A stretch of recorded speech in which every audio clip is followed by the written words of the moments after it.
We thought we were gonna be down one Geo.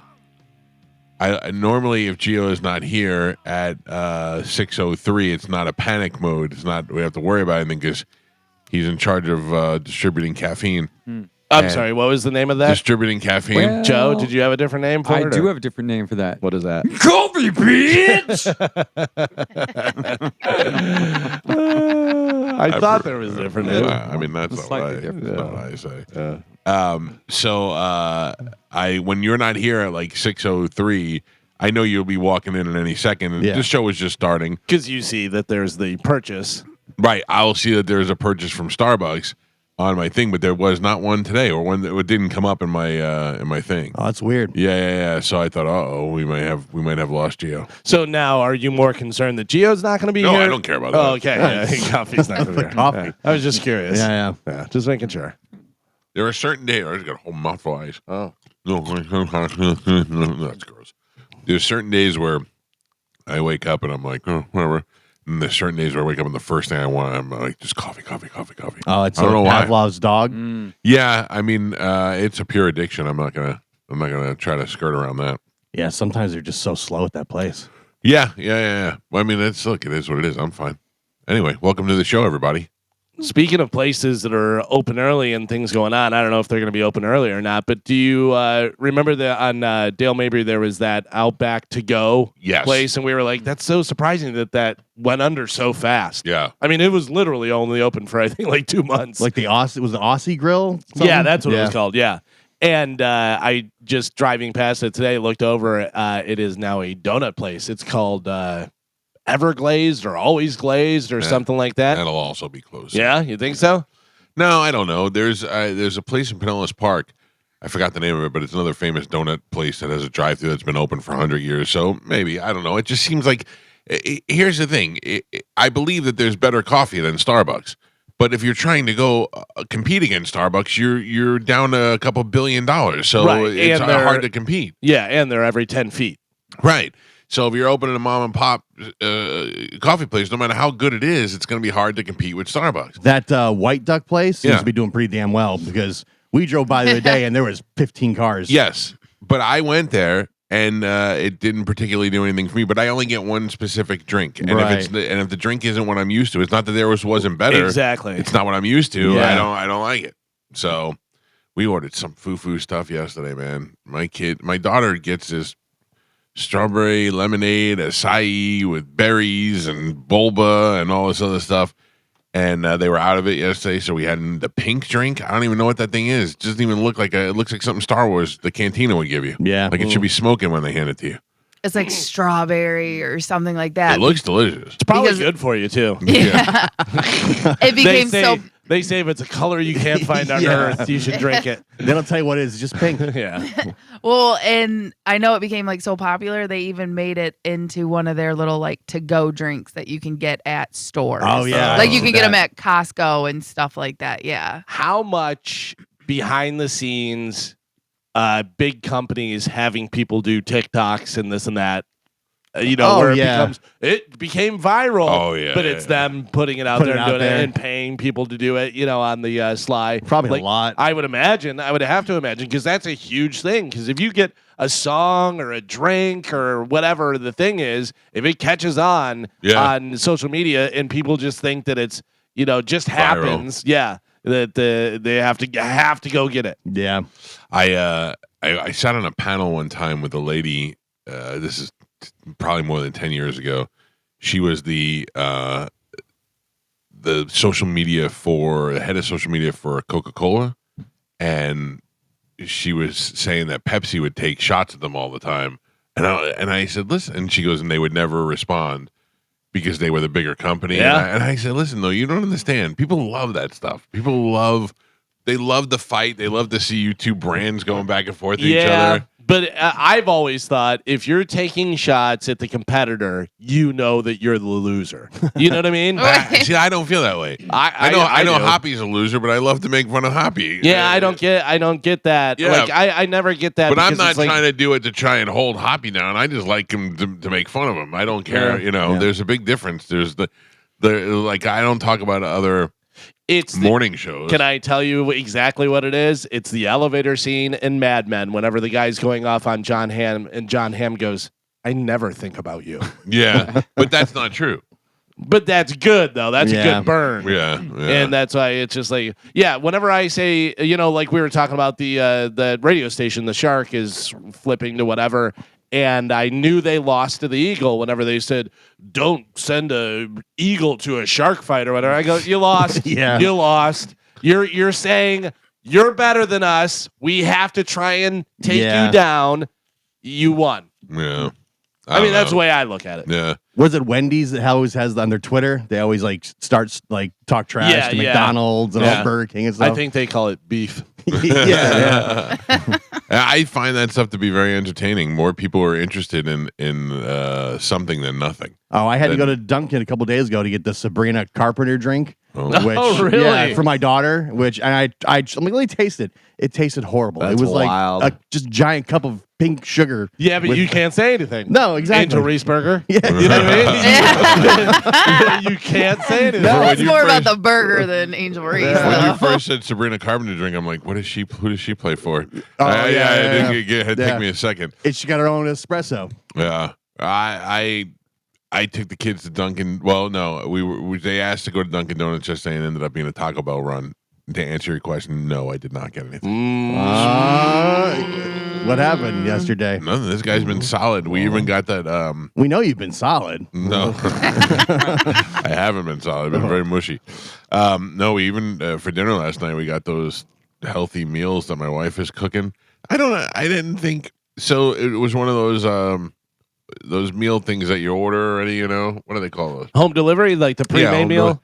Yeah, but they're Filet, not pre-made though. Oh, they're not? So you're getting like meal delivery where you have to make it? Yeah. So like a Blue Apron or one of those type of things, whatever. Because they have like a Factor or one of those ones where it comes and you just pop it in the microwave and it's done. That's what I wanted. You just warm it up and ready to go. Right. But then they have ones that send you the ingredients. Yeah, my wife's over there breading chicken cutlets. Yeah, that's a different thing. So what are you doing? I mean, they're both meal services, but like, I don't know what it's called. Yeah, I don't. She's in there making the food, and I go, "Doesn't this defeat the whole purpose?" And she said, "No, the purpose for me was I never know what to make, and I never know. We never have anything in the house. I never know what to make. This is here. It just tells me what to make and how to make it. Plus healthy ingredients. Right, and it gives you everything. So those are really good for people who like don't know how to cook, or even if you do, she doesn't know how to cook. Just run. It's really easy to run out of ideas. She and does just a lot eat. of things good, but she does not do cooking good at all. Yeah. I mean, she did it yesterday. She could follow instructions, but man, she's got a limited Menu. skill set when it comes to cooking. Yeah, but definitely a limited menu. Like Carmen's saying, that would help you learn because it gives you the ingredients and it tells you what to do, and then you can kind of go, "Oh, I see a pattern. Like this goes with this. This goes." So you could start kind of branching out on your own. Instead of using rice, I'll use pasta. Yeah. Instead of doing that, Like, kind of mix it up a little bit. I know a lot because we did one of those, the boxes that get sent. What is that's going to drive me insane? what? The name Meal prep? for something. I'll Google it. But the actual name of the company, because we did it for like 6 months. And one thing that I realized, they put sour cream in all of their sauces. Oh, Any sauce that they're making. And they make it with like the drippings from whatever protein you make. Right. So if it's chicken or beef, you take that out, add a little butter, a little sour cream. Now you got a nice little sauce to put on top. And that was a trick that I learned from one of those services. I'm just saying that Taco Bell never made me cook anything. Yeah, never. They're always ready to go. And there's no dishes. Worst case scenario, you just heat it up in the microwave. They've never made me cook. You want to hear the new threat in my car? Juliana, if there's one piece of shredded cheese in the backseat of that car, we're going to have problems. Eating road tacos? Oh, my God. Those kids eat back there like it's a food fight. It's exploding. You can't eat tacos in the car. Well, they're eating soft tacos, so it's a little bit easier. You know? Depending on who's wrapping the taco, though. You know what I mean? Yeah. Because sometimes you get those soft tacos that they're like half open and you're like, oh, come on. Or they stick to the paper. Yeah. There's a kid at my house that's been here for like 4 days. Oh, yeah? Like, she lives here now. Yeah, she's great. I love her. Like, I'm not complaining about it. It's just that those parents must be so happy. They're like, yeah, get rid of that kid. Send her over there for a little while. I'm always happy when my kid goes and sleeps somewhere else. It's just one less thing to worry about. You know what I mean? Every day I wake up, this kid's here. I'm like, you live here now. Welcome to the house. Welcome to the family. Anybody got anything coming up this weekend? No, I don't think so. I'm going strong. Oh, I'm going Oh, camping. yeah? What are you doing? I'm going to the beach this weekend. Are you going camping? Yeah. In the heat? Well, we're going to the beach. We're camping at the beach. What beach? Like what? It's actually over by where the cruise port is, Jetty Park. There's a beach there with a campground. The cruise port in Tampa? No, over on Port Canaveral. Near there, there's a campground that's right on the beach. Oh, that's pretty cool. Yeah. Oh yeah, no, we're going to the beach too, but we're going fishing on Saturday, so that'll be cool. Charter boat fishing or fishing just? Yeah, charter boat fishing.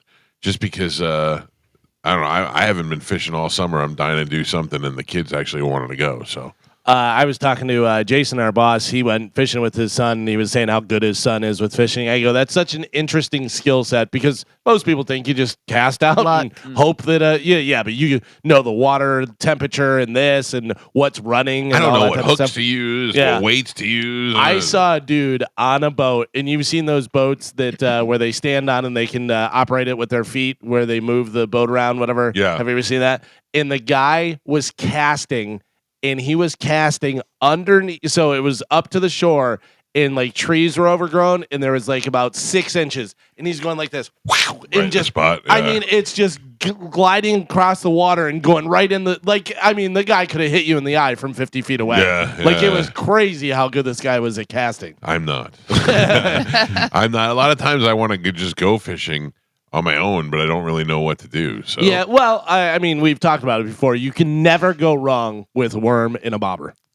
Well, you can if you're in saltwater. Yeah, saltwater. Yeah, but I'm saying if you're going around here, if you're going to any of these places, whatever. Like if you went out to one of these golf courses, and I don't know whether they allow you to fish or whatever. If you went out around 6 o'clock and just used a fly on top of the water, you'd catch all kinds of stuff. I see people fishing in my neighborhood, and it's like retention ponds. And they're out there fishing, and I want to tell them, like, a month ago, that pond was completely dry. There was no water in it whatsoever. I know. Now it's filled up because it's been raining. But I don't think anybody's eating those fish, but there can't be any fish in there. Or if there's, that's what he's saying, is there was nothing, and now there's water. It doesn't necessarily mean there's fish, unless they're stocking it. Right, it looks like a pond, but it's like for like retention water. Gotcha. So I thought you meant, okay. Completely sand dry like a month ago. There can't be fish in there. That's true. And then there's casting.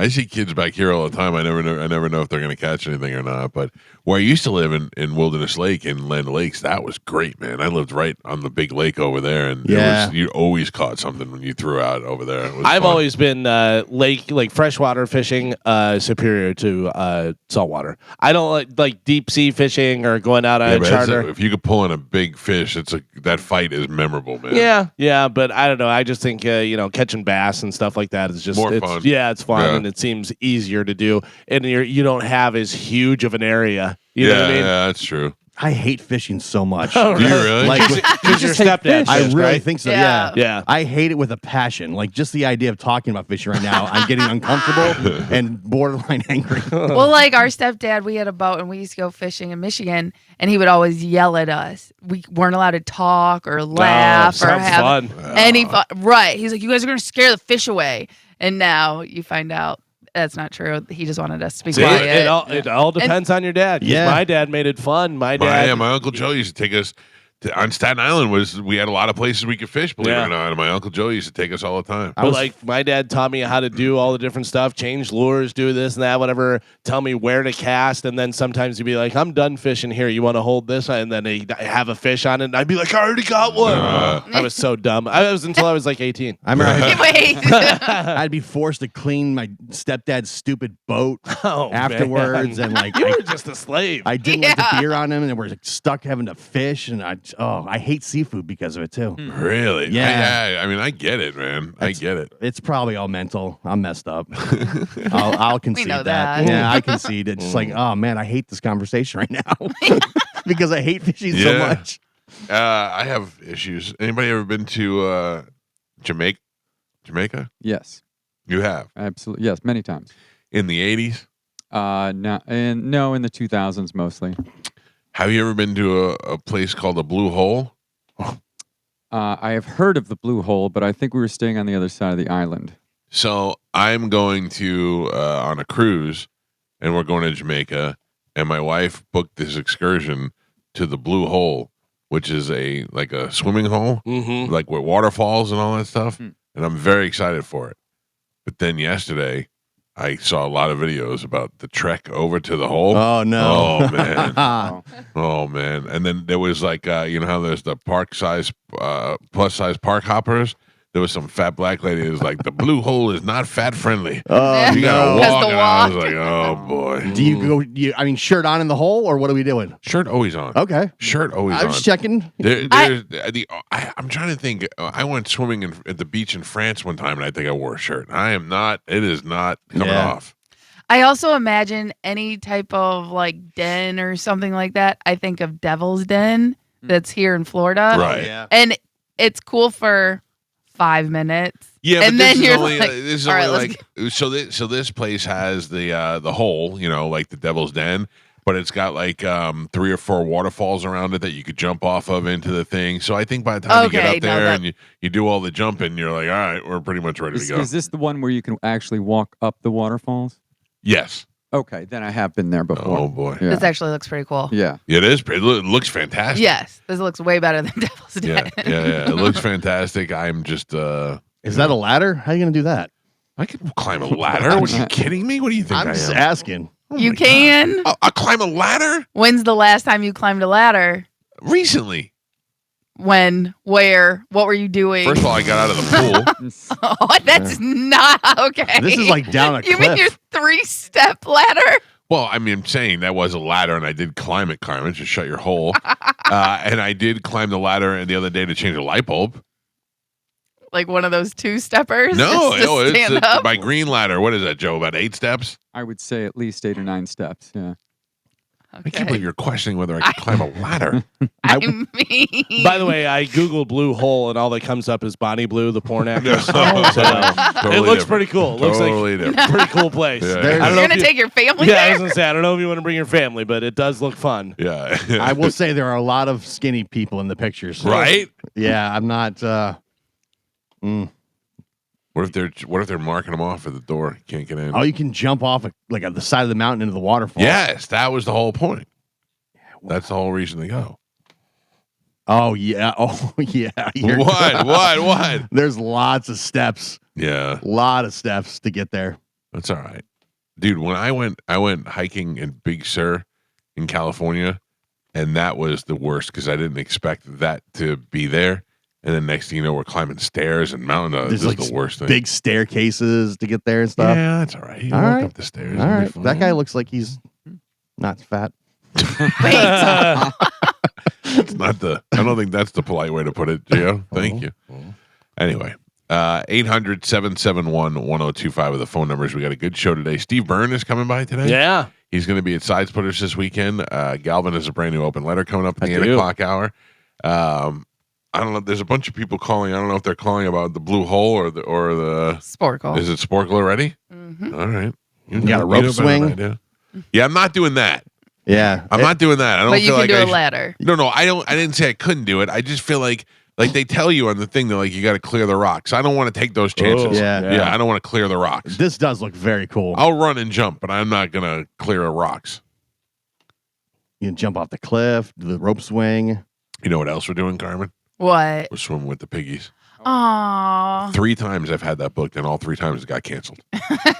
I heard someone tell me like they went and the pigs were sleeping because they like there's a nap time. Oh, And really? it's like so depending on what time of day. So it's basically like you either get there right in the morning Yeah. when they wake up or they're just sleeping. Well, I have a feeling this will be good. Yeah, we had it booked on Birch Cruise, right, Joe? We were supposed to go there, Yeah. and then they changed the Mhm. port. Then we had it booked with the Calta cruise one time, and then they changed the port on us because of weather, and we keep missing out. So hopefully, I'll get to swim with the pigs. I heard the pigs bite. Sometimes. Yeah, On our cruise, there were a couple listeners Yeah. that got not only bitten by the pigs, but they scratch you because they're trying to get Get to at you. Gotcha. Yeah. Well, they're swimming. Yeah, one. that's- Yeah. True. They have Remember, she had hooves. scratches all down her arm from the pigs. I feel like if you get bit by a pig, it's just because you're a bad person. You know what I mean? Like they Probably. know. I feel like it's because you're delicious. Mm. Yeah, I don't know. Kenny used to snap his head Like if you like pet him or did something he didn't like, and he came close a couple times. Really? Yeah. And it's like but it's also a natural reaction for them. Yeah, you know what I mean? They can't move your hand away with their hand, so they use their mouth. Right. Have you had an update on him? I know he's still alive. Right. But I don't think Blaine lives in Florida anymore. So I think he gave him to like his roommate that he was living with. But I do know Kenny's alive from what I've heard. And this is 2 or 3 people down. I will tell you, after going to the Capybara Cafe, I really would like to have a goat. Oh my gosh. They had a baby goat there, and the baby goat has no horns yet, but it has those bumps on the top of his head. Mm-hmm. And I'm over there feeding the capybara, and the goat comes over and goes, boom, headbutts the cappy out of the way, and they use his little head to headbutt everything. I think the goat and Ralphie would get along great. I want like a mini farm one day. Yeah. Just like a couple of each animals, a couple goats, a couple horses, a couple, you know what I mean? No, that's too much for me. Oh. I want like 3 animals. That's it. I want them to be able to hang out with each other, and then that's it. Yeah, but I feel like if you get a couple different things, then it's pretty much anything that comes your way. Yeah, if there's a chicken. donkey, You got a chicken, a I'll donkey. take I'll take it. a All right, donkey, yeah. yeah. Right. You started with 1 dog, and now you got 2 dogs, and Carmen, a cat, any and a day tortoise. now. And Any you're day getting- now, it's going to be 3 dogs. Right. Every day I'm getting, look at this dog. Look at Well, this dog. Did you see the one that I posted the other day on No. my Instagram? You want to see something? You want to go, oh, I need to get that? Look at this thing real quick. Where is it? It is. Amanda's always. Look at that. Oh, wow. What is that? That's a blue wolf. Beautiful. It's a puppy, though. Yeah. But I mean, it's like, oh my God. Yeah. See, I mean, Can you have a wolf? Like, are they domesticated? No, you should Oh. not have a wolf. No, no. There are sanctuaries for people, and there's a lot of people that have hybrid that are wolf. Right. Yeah, and dog mixed together, whatever, which is also, you should not do that as well. But I'm saying, like, that's pretty adorable. it is pretty adorable. Until it's 2 years old, and then you forgot to feed it, and it rips your throat out because it doesn't have any food. I would be with you, Carmen. I would have I'd have to have Tom live here so we could take Right. care of everything. Yeah. But I would like to have the little farm too, but I just don't want to do all the work. Yeah. I get it. I might have to climb a ladder for some. That's what Steve O has now, right? In Tennessee. Doesn't he have a whole sanctuary? Sanctuary, yeah. He's got all that land. I wonder who runs that whole thing. Yeah, I guess maybe his ex-girlfriend does. That's what he said, Yeah. that they're still involved in that together, but not together in the relationship. Oh, Dude. really? Yeah. Can I tell you that he sent me a picture of his new girlfriend? Oh, I'm sure she's a smoke show. Well, the other one wasn't. The other one was cute. Like, she was okay. She was comparable for Steve-O. This one here is, what do you say? She was 29, and she's just a smoke show. I mean, she is gorgeous. I was like, yeah, good for you, buddy. You earned it with all your eating, poop Yeah. and all that stuff. Oh, man. Today is Buccaneer training camp starts today. Yes. A lot of the NFL training camps start either today or tomorrow. We're down one Wirfs and one Godwin, right? Godwin's just got a dislocation or something. Apparently, he had to have another surgery just recently. It said minor surgery, but it's not looking like he's going to be ready to go for the first of the year. Well, we got that other kid. What's his name? Mbuka is the guy that Yeah, we drafted. the new guy, yeah. He was supposed to be really good. Jalen McMillan was really good at the end of the year. McMillan was so great. So they got options. I watched one of their promo videos that they were making, and they used a walking pad and stuff. Oh, and yeah, I saw that, yeah. And obviously, they had like a huge screen behind them, and they were able to do like really cool effects. But we actually did that with the Chamberlain kids. Oh, that's cool. And Chad took my walking pad up there, and then I like green screened it and put some, little lighting effects and stuff like that. But it was so funny watching the videos because these kids just don't know what to do. Yeah. Are they in like full pads and everything? No, they were just Oh. in their jerseys and not full pads, but they're just in their jerseys. But they're like, they just get on there and they're just like awkwardly looking around, and so Chad had to jump on and start doing it, and then they're all making fun of him, and then they got on and they all did exactly what Chad did. But the video turned out cool. is there a video And then- screen at the high school? I don't know Okay. about that, because Chad doesn't work in the media center, so if there is, it's not like in No, his I mean department. like in the wherever they play. Oh yeah, Like a scoreboard, like a video scoreboard? it's not a video, no, No, but right? no, it's just a regular scoreboard. But there is a thing in front of the school. Okay. No, I was thinking like, so when Joey played for Steinbrenner, they had a video screen over there, and they would show like clips of like the rally clips from football movies and stuff. Right. And I thought, oh, I'll get a bunch of Buccaneers and celebrities to be like, all right, Steinbrenner time for defense, like one of those things, and make it really cool. And then he stopped playing. Oh. So I didn't know. I thought it was such a good idea, and then he didn't want to play anymore. The Bucks have been doing a lot of cool stuff right now with the 50 with all their years. influencers. Well, no, because like yesterday I watched a video. It was like Tony Dungy and Todd Bowles, and Together. yeah, in the video. Cool. And Todd Bowles was explaining how he beat the Chiefs in the Super Bowl, and he's like going through the plays and stuff. And Tony's like, yeah, he's like, I can see how that worked. And he was like talking about how they isolated Tyreek Hill. He's like, yeah, once we did that, we knew that we had him and stuff. I love that kind of stuff. Yeah, they had Allstott with Bucky Irving. They were talking about being a running back and stuff. It's, I don't know. I'm geeking out about that right now. Yeah. No, it's good. It's an exciting time. I mean, all those years the Buccaneers didn't really have anything to celebrate. Yeah. Now you got 2 Super Bowls. You've had Tom Brady here. You got all the, the good years that we had Allstott and Sapp and those guys. They did one with Derek Brooks and Mike Evans. And Mike Evans, they were talking about, how each of them won the Super Bowl and what it was like and stuff, and how Evans is going to be in the Hall of Fame with Derek Brooks. And I don't know. That's pretty great. I've been geeking out. Good. Oh, and Chad wanted me to say, yes, we do have a Jumbotron. We just don't have humans to like help run it, I guess. Oh, really? Yeah, that's the real, like has been like the hardest part and still is the hardest part with Chamberlain. There's no AV nerd. We always had an AV nerd in all our classes. That was the guy who ran the Jumbotron or the scoreboard or the TV or whatever. Yeah, no. And again, that's like last on the list. Like the player who filmed the games last year for us, it was because he was a senior and he got hurt. He tore his ACL, so he couldn't play, but he wanted to be part of the team. So he was like, well, yeah, I'll help and do the film. But like no one wants to do that.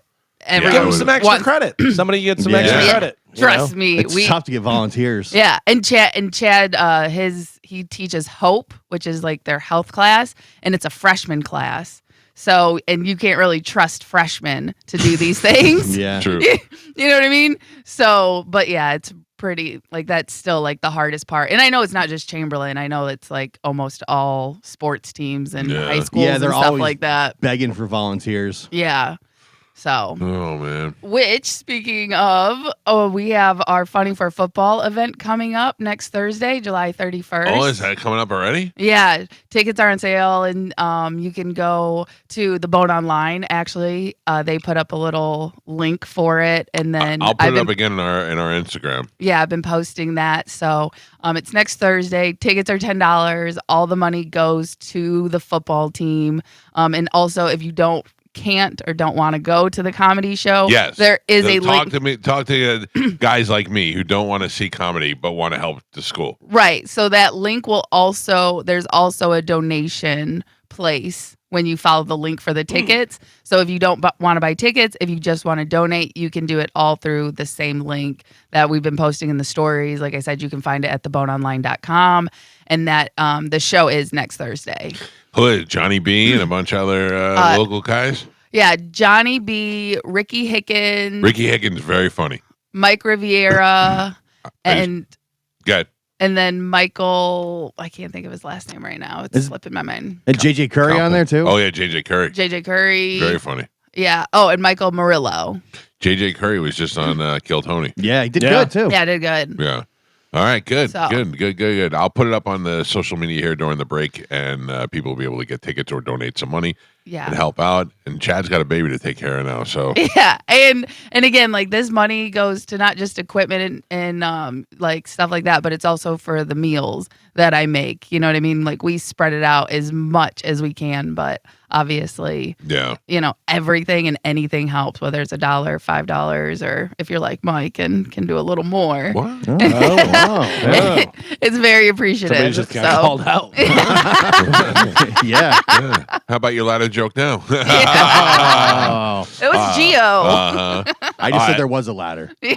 Let's take a break. When we come back, we'll play Sporkle. Carmen will tell you what we have to give away, and we'll do that next. It's the Mike Calta Show. This is 102.5 The Bone. What do we have to give away this morning? Okay, so we have tickets for Falling in Reverse, Mm-hmm. Little Big Town, Yep. Blink 182, Okay. Cage the Elephant, Okay. A Day to Remember in Yellow Card, Yep.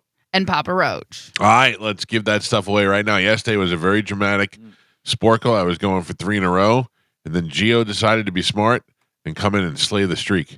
Yeah, right. Let's do it. Let's do it today. Here we go.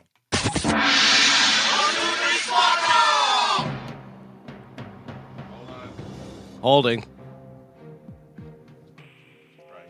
Type. What'd you do? Make sure you knock your coffee over. Oh, no. He's reaching across the board to get to the little computer. Gotta sign in 50 times to get in this computer. It's wild. I don't know what they think is in here that's so Yeah. valuable. We're safe, though. We're safe. Carmen is the keeper. Sporkle. Pap is your judge and scorekeeper. Carmen, what are we playing today? All right, today we're going to be playing 10-letter vocabulary. Ooh. Easy edition. Hell yeah. Okay. So I'm going to give you a definition. You're going to give me the 10-letter word. All right. All right. Okay, your first one. Achieve or complete successfully. Accomplishment. Accomplish. Galvin. Not natural or real. Not natural Processed. or real. Inorganic. I don't know. Artificial. Oh, that's the one. What are we getting for breakfast today? I'm sorry. Go ahead. A large building or hall Skyscraper. used for public gatherings, typically speeches or stage performances. Auditorium. Galvin. A smooth, dark surface that is used for writing on with chalk in a Chalkboard. classroom. What'd you say? Chalkboard. Blackboard. Blackboard. Geo. A man who is about to be married or has recently been married. Bachelor. A man who is about to be married or has recently been Oh, married. why didn't I say the right thing? What is it? I can't tell you. Bridegroom. That's what I was going to Yeah. say, but I was like, is that right? I don't know. It Damn sounds I should have just stupid. said it. Yeah. I've Damn never it. heard that before. Yeah. Because you're not married, you're living in sin. Yep. White devil. Coffee made with milk that has been frothed. Cappuccino. Galvin. I'm going to drink it. The state or quality of not being simple. Difficult. Complexity is what I was looking for. A person who loads and unloads ships at a port. Dock worker. Mike. A sudden or violent shaking of the ground as a Earthquake. result. Earthquake is right, Pap. That was Gio. Gio gets the Think you might be right. Gio gets the point. A feeling of great enthusiasm or eagerness. Happiness. Excitement. Excitement. Mike Calta. Encounter or undergo an event or occurrence. Happening. Encounter or undergo an event Experience? or occurrence. Experience. Geo. Gio's on fire these 2 days. Lacking the quality or quantity required. Unqualified. What is it again? Lacking the quality or quantity required. Inadequate. And Pap, we are halfway there. Michael has 2 points on the board, and Gio and Galvin are both tied. They have 3. Oh, it's a lot closer than I thought. All right, we're doing 10-letter easy vocabulary. Your next one, a single human being as distinct from a group Individual. class. Yes, Galvin. The phenomenon of a person or thing rising into the air by apparently supernatural means. Superpower. The phenomenon. Levitating. Levitate. Damn it. Levitation. Nothing. Your next one. All the inhabitants of a particular town, area, or Population. country. Galvin. How many letters is this? 10? Yeah. 10. Yes. Damn it. A person who asks the question and enforces the rules in a television or radio Moderator. game show. Game host. I'm gonna make you guys call me. What was this the from now last on. in the last part of that? A person who asks the question or enforces the rules in a television or radio game show. Quizmaster. Oh, Quizmaster Carmen. Yes. Yeah, I like that. Jizzmaster. Wait, Yikes. no. Act in a boisterous, violent manner. Obnoxious. Act in a boisterous, violent manner. Overbearing. I don't know. This was not a good definition. Roughhouse. Ah, boo. Boo. The script of a movie including Screenplay. Galvin Damn it. and Pap. We are on the last 3. Michael has 2 points on the board. Gio ahead by 1 with 3. And Galvin doubling that score. He's winning with 6. Damn it. All right, 10-letter vocabulary. Last 3, here we go. The dark shape and outline of someone. Shadow. Yep, that's it. Mike, silhouette. I was trying to add more to shadow. Shadow walker. Last 2. The body of words used in a Vocabulary. particular. One is Guy? high. No. Right? No. Oh, you're We way only had behind. 2, yeah. Oh, I needed. Oh, man. Yeah, he You screwed suck. you. And your last one. Triumphant. Victorious. Oh, of course. Of course. Lose. Your final score.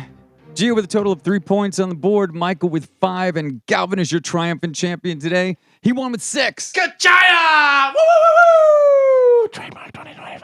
Woo, woo, woo, woo. Yeah. Streak Slayer. Congratulations, Galvin. No, there was It's no not a streak. streak. I won yesterday. No, that was one. That was one. That's not a streak. All right. Pick a line for the winner. I'm going to go with line 5, please. Good morning. Who is this? Hey, this is Kurt. Hey, Kurt, you're the winner. I'm going to put you on hold. Carmen will grab you during the break, and we'll hook you up with a prize. Okay, buddy? Awesome. Thank you. Thank you, pal. Appreciate you listening. All right, there you go. Victorious. Good job, Galvin. Thank you. What do we have coming up in news? Coming up in news today, hot heat. Sorry, fellas, and hope you like hell. That's sad. Galvin has your news. We'll take a quick break, and we'll dive right into that next. It's the Mike Calta Show. This is 102.5 The Bone. Galvin, Yeah. time to check in. We've got today's news. And now, news with Galvin on the Mike Calta Show. What do we have in news today, Galvin? So a lot of stuff going on in news, but today's top story, just weeks after his final concert, the godfather of metal, Ozzy Osbourne, has died. He was 76 years old. The Osbourne family made a statement from their home in England, quote, "It is with more sadness than mere words can convey that we have to report that our beloved Ozzy Osbourne has passed away this morning. He was with his family and surrounded by love. He sold Did you hear the rumor yesterday? that he was off all of his meds. No, the rumor that I heard was that he went to Switzerland for an assisted suicide. Well, that was the rumor a few weeks back that they had talked about, After and the Kelly concert. Osbourne said, "You Yeah. idiots, you idiots." Oh, I don't know. I just No, I don't know whether it's true or not, but she was yelling at everybody saying that that's not true. But I don't know whether that's the case. I heard he had stopped taking all of his medication and stuff, and he was ready to It go. said that he was he did not want to live anymore in the shape that he was in, and that he went to Switzerland and died by assisted suicide. None of that has proven to be true, but that was floating around yesterday for a while. There was the thing that he had out there about how he had spinal surgery, and he said he wished he would not have had that done. Really? That he was told that would solve a lot of the problems and whatever, and it made it worse. He said just rolling over in his bed felt like somebody stabbing him with knives and stuff. Yeah. Well, remember he had that 4-wheeler accident like years ago. Yeah. That really messed him up. Yeah, and also copious amount of drugs. But I think that's where the spinal stuff was from from that accident. Did you see, I mean, obviously, for the final concert, he was in the big throne and stuff and everything, but I saw a video of him walking like with a reporter or something. He was with a cane and he looked like a question mark, and he was walking like that. It was terrible. Did you see the clip where he's yelling because he was strapped into that chair? Yeah, like his feet were strapped in, and he was yelling at the crew to help him stand up at the end. That was pretty sad when they did "My Mom Coming Home" at the end. Even though it didn't sound super great, it still was sad to watch him sing it. And you kind of knew he was going to die. But he couldn't sing very well. Like, he kind of willed himself to even do that show because he wanted to do the final show and stuff. Are we, in fact, the angels of death? I mean, anytime we talk about somebody or talk about their death, they die. Well, you know, the whole Ozzy thing, we talked about the final concert. We said, if he even makes it, I would not be surprised if he died the next day. Galvin said a week. I said a month. Right. I think. Yeah. I mean, the fact that he died so soon after the concert is crazy. But it's not surprising. It's not. I said I'd be surprised if he made it to the end of the year. Carmen, I remember you saying, no, I think he lives forever. Yeah, I know. I went back and was watching on YouTube, and I said, Carmen, call your shot. Yeah. I should have listened. I was waiting like one more month or like one more news story. You know what I mean? Right. Ozzy sold over 100 million records, and he's in the Rock and Roll Hall of Fame twice. He was inducted as a member of Black Sabbath in 2006, and also as a solo artist last year. Ozzy and Black Sabbath began back in 1969 and just did their final show on July 5th. Before he took the stage with Sabbath, Ozzy did a set featuring solo songs. Here's a montage of some of Ozzy with Sabbath and solo. Obviously, we could sit here for hours and play all this stuff, but here's just from the live thing or just a montage of his career? No, this is a montage of some of his, biggest songs. Take a listen. Can he sing it all? Like, could he? Because his voice is so processed, it's so double tracked and all that. Yeah, but he could. Yeah. I mean, he has a very specific Ozzy style. But yeah, he could sing. I don't know. I've seen him live once or twice, but I don't even recall. If you, in fact, Deep Inside the Music did Ozzy a little while ago and went into it, and he can hit some notes. You're like, wow, that's really impressive. Yeah, but obviously with the music that he made, they did a lot of stuff, doubling and different things. With the death of Ozzy Osbourne, Carmen gets 109 points. For Ozzy Osbourne. Could have been 387. I know. That's why I'm not even excited about it. You got Ozzy years. You got former guest of the show. You got Hall of Famer. Hall of Fame twice. I don't know whether she got double points on that or not, but that moves Carmen into second place. Okay. What does Tony have? So Carmen now has 155 points total. And Tony has 472 points. Carmen, if you would have been there. Right on his heels. Yeah. Holy cow. Well, you're also in the 2 in 1 week area, so see if somebody else happens or something, whatever. Who else do you have that you might be able to call your shot? Bruce Willis? I don't know. I haven't been able. I can't look at my list when I'm here. Yeah, I'm looking at it on my phone. Ooh, Hulk Hogan. I had. Do you have him or do you have him? No, I have Carmen him, has him. But he's my, Carmen. He's my local. I can't call it. Oh, that's right. I'm looking through your list. You had said before, Carmen, you had some inside info. Wait, why can't you call your local? That's on the rules. You can't. I thought you couldn't call an emergency, not a local. No, you can't call your shot on your local pick. Yeah, it's separate. And you can't do an emergency pick. Call for your a local. Yeah, all right, my bad. Carmen, Mike Ditka. Oh, true. Michael J. Fox, Prince Andrew with all the Epstein stuff going on. Who knows? Wendy Williams, although she seems to be doing better.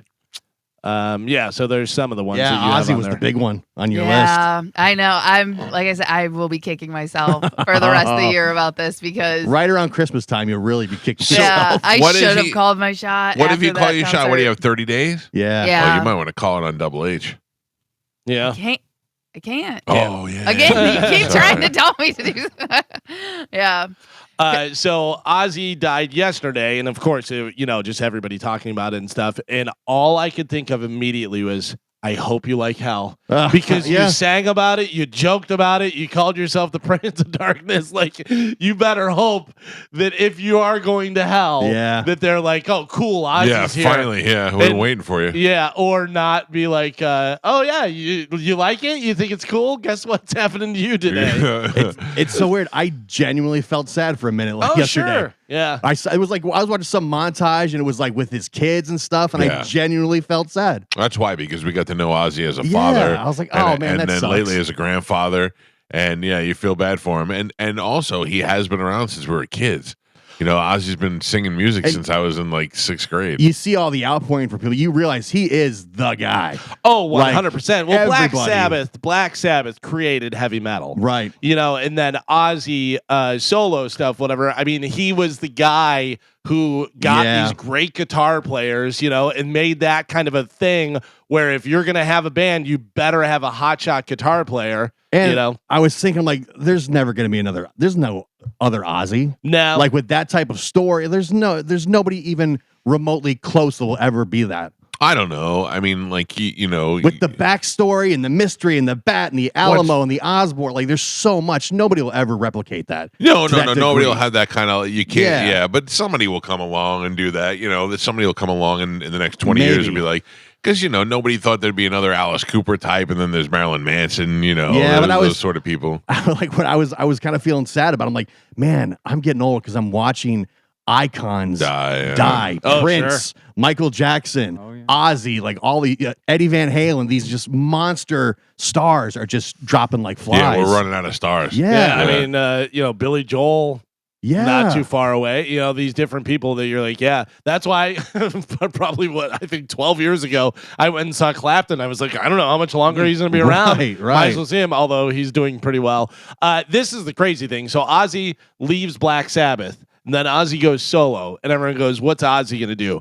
And he comes out with Blizzard of Oz, and this is just some of the songs off of Blizzard of Oz. Blizzard of Oz scared the hell out of me when I was a kid. All the dirtbags. I just moved into one of those ghetto apartments in Staten Island, like they have on Good Times, and all the dirt rockers all listened to Blizzard of Oz, and it just scared me. And my mom used to make us go to church all the time and stuff. So this was definitely devil music. Came out in 1980. I Don't Know, Crazy Train, Goodbye to Romance, Suicide Solution, Mr. Crowley, all off of one Yeah. album. Yeah, that's pretty solid. Crazy. And having Randy Rhoads, who was 22, I think, or 23, maybe even younger than that, who was a superstar. Yeah, that was crazy. Also, a reason why I think there'll never be anybody comparable is now we're in the internet age. Like Yeah. pre-internet, you'd hear crazy stories about Ozzy. There was no way to tell if they were real or not. Yeah. That you totally believed. Now you can, if somebody says something, this guy's crazy, you Google it in 30 seconds and find out now he's making that up. So some of the stories that I heard about Ozzy was that he would, before he went on, he would not go on until everyone in the front row would spit in a cup and then he'd drink it. Right. That he would throw a poodle into the crowd and they had to kill it Right. before he would Before you go go on. on, yeah. Yeah. Yeah, like None it of that crazy. was true. Yeah, I know, but still, like, who came up with these No way to rumors? debunk Because it, of the though. bat story. He did two things. Somebody threw a bat up on stage, and Ozzy claims that he thought it was a fake bat. It was a real bat, and he picked it up and bit its head off. I remember that. But it was a real bat. Right. And then there was also a meeting with record executives where there's pictures of it, and it's so fantastic. Ozzy is coked and drunk out of his mind, goes in, sits on one of the ladies' laps in like a big conference room. The label, this is what we're going to do for you. He comes in, blitzed out of his mind, sits on her lap. they were going to release doves and do a thing, and he grabbed a dove and bit the dove's head off. Yeah. But I don't know if that's true either. But I've heard that story a million times. There's pictures of it and stuff. Yeah, whether that was set up for promotional or what. Sure, they heard that how much that bat story got, and they're like, we need to have him bite heads off of everything. There was I was watching an interview yesterday from I think it was Good Morning America that he did like 4 or 5 years ago, and they asked him what does he want his tombstone to read, and he said bats taste like S. Yeah. There is a Barbara Walters special where they're talking to Ozzy, and she goes, "Are you sober?" And he goes, "Yeah." And she goes, "You're sober right now?" And he goes, like he doesn't even do one word. It's all just noises. The clips were just flooding the internet yesterday. There's so much good stuff, like just funny and just oh man. I thought about playing it, but we can't really play it because it curses so much. But we had him on the show one time, and I go, Ozzy, and he's like, and I said, how's it going? And he goes, effing this and effing that. Yeah. And I go, oh, how's easy? He goes, oh, we're on the air. I go, yeah, what do you think? We were just chatting it up on the side. And he dropped like 5 F-bombs in a row. I was laughing at the clip yesterday from the Osbournes when there was bubbles coming out of the stage. Oh, yeah. And he's like, bubbles? I'm the Prince of Darkness. Yeah. There's so much good stuff. What a weird family. And the idea that they let us inside that family and see what it was like was unprecedented. Nobody had done that before.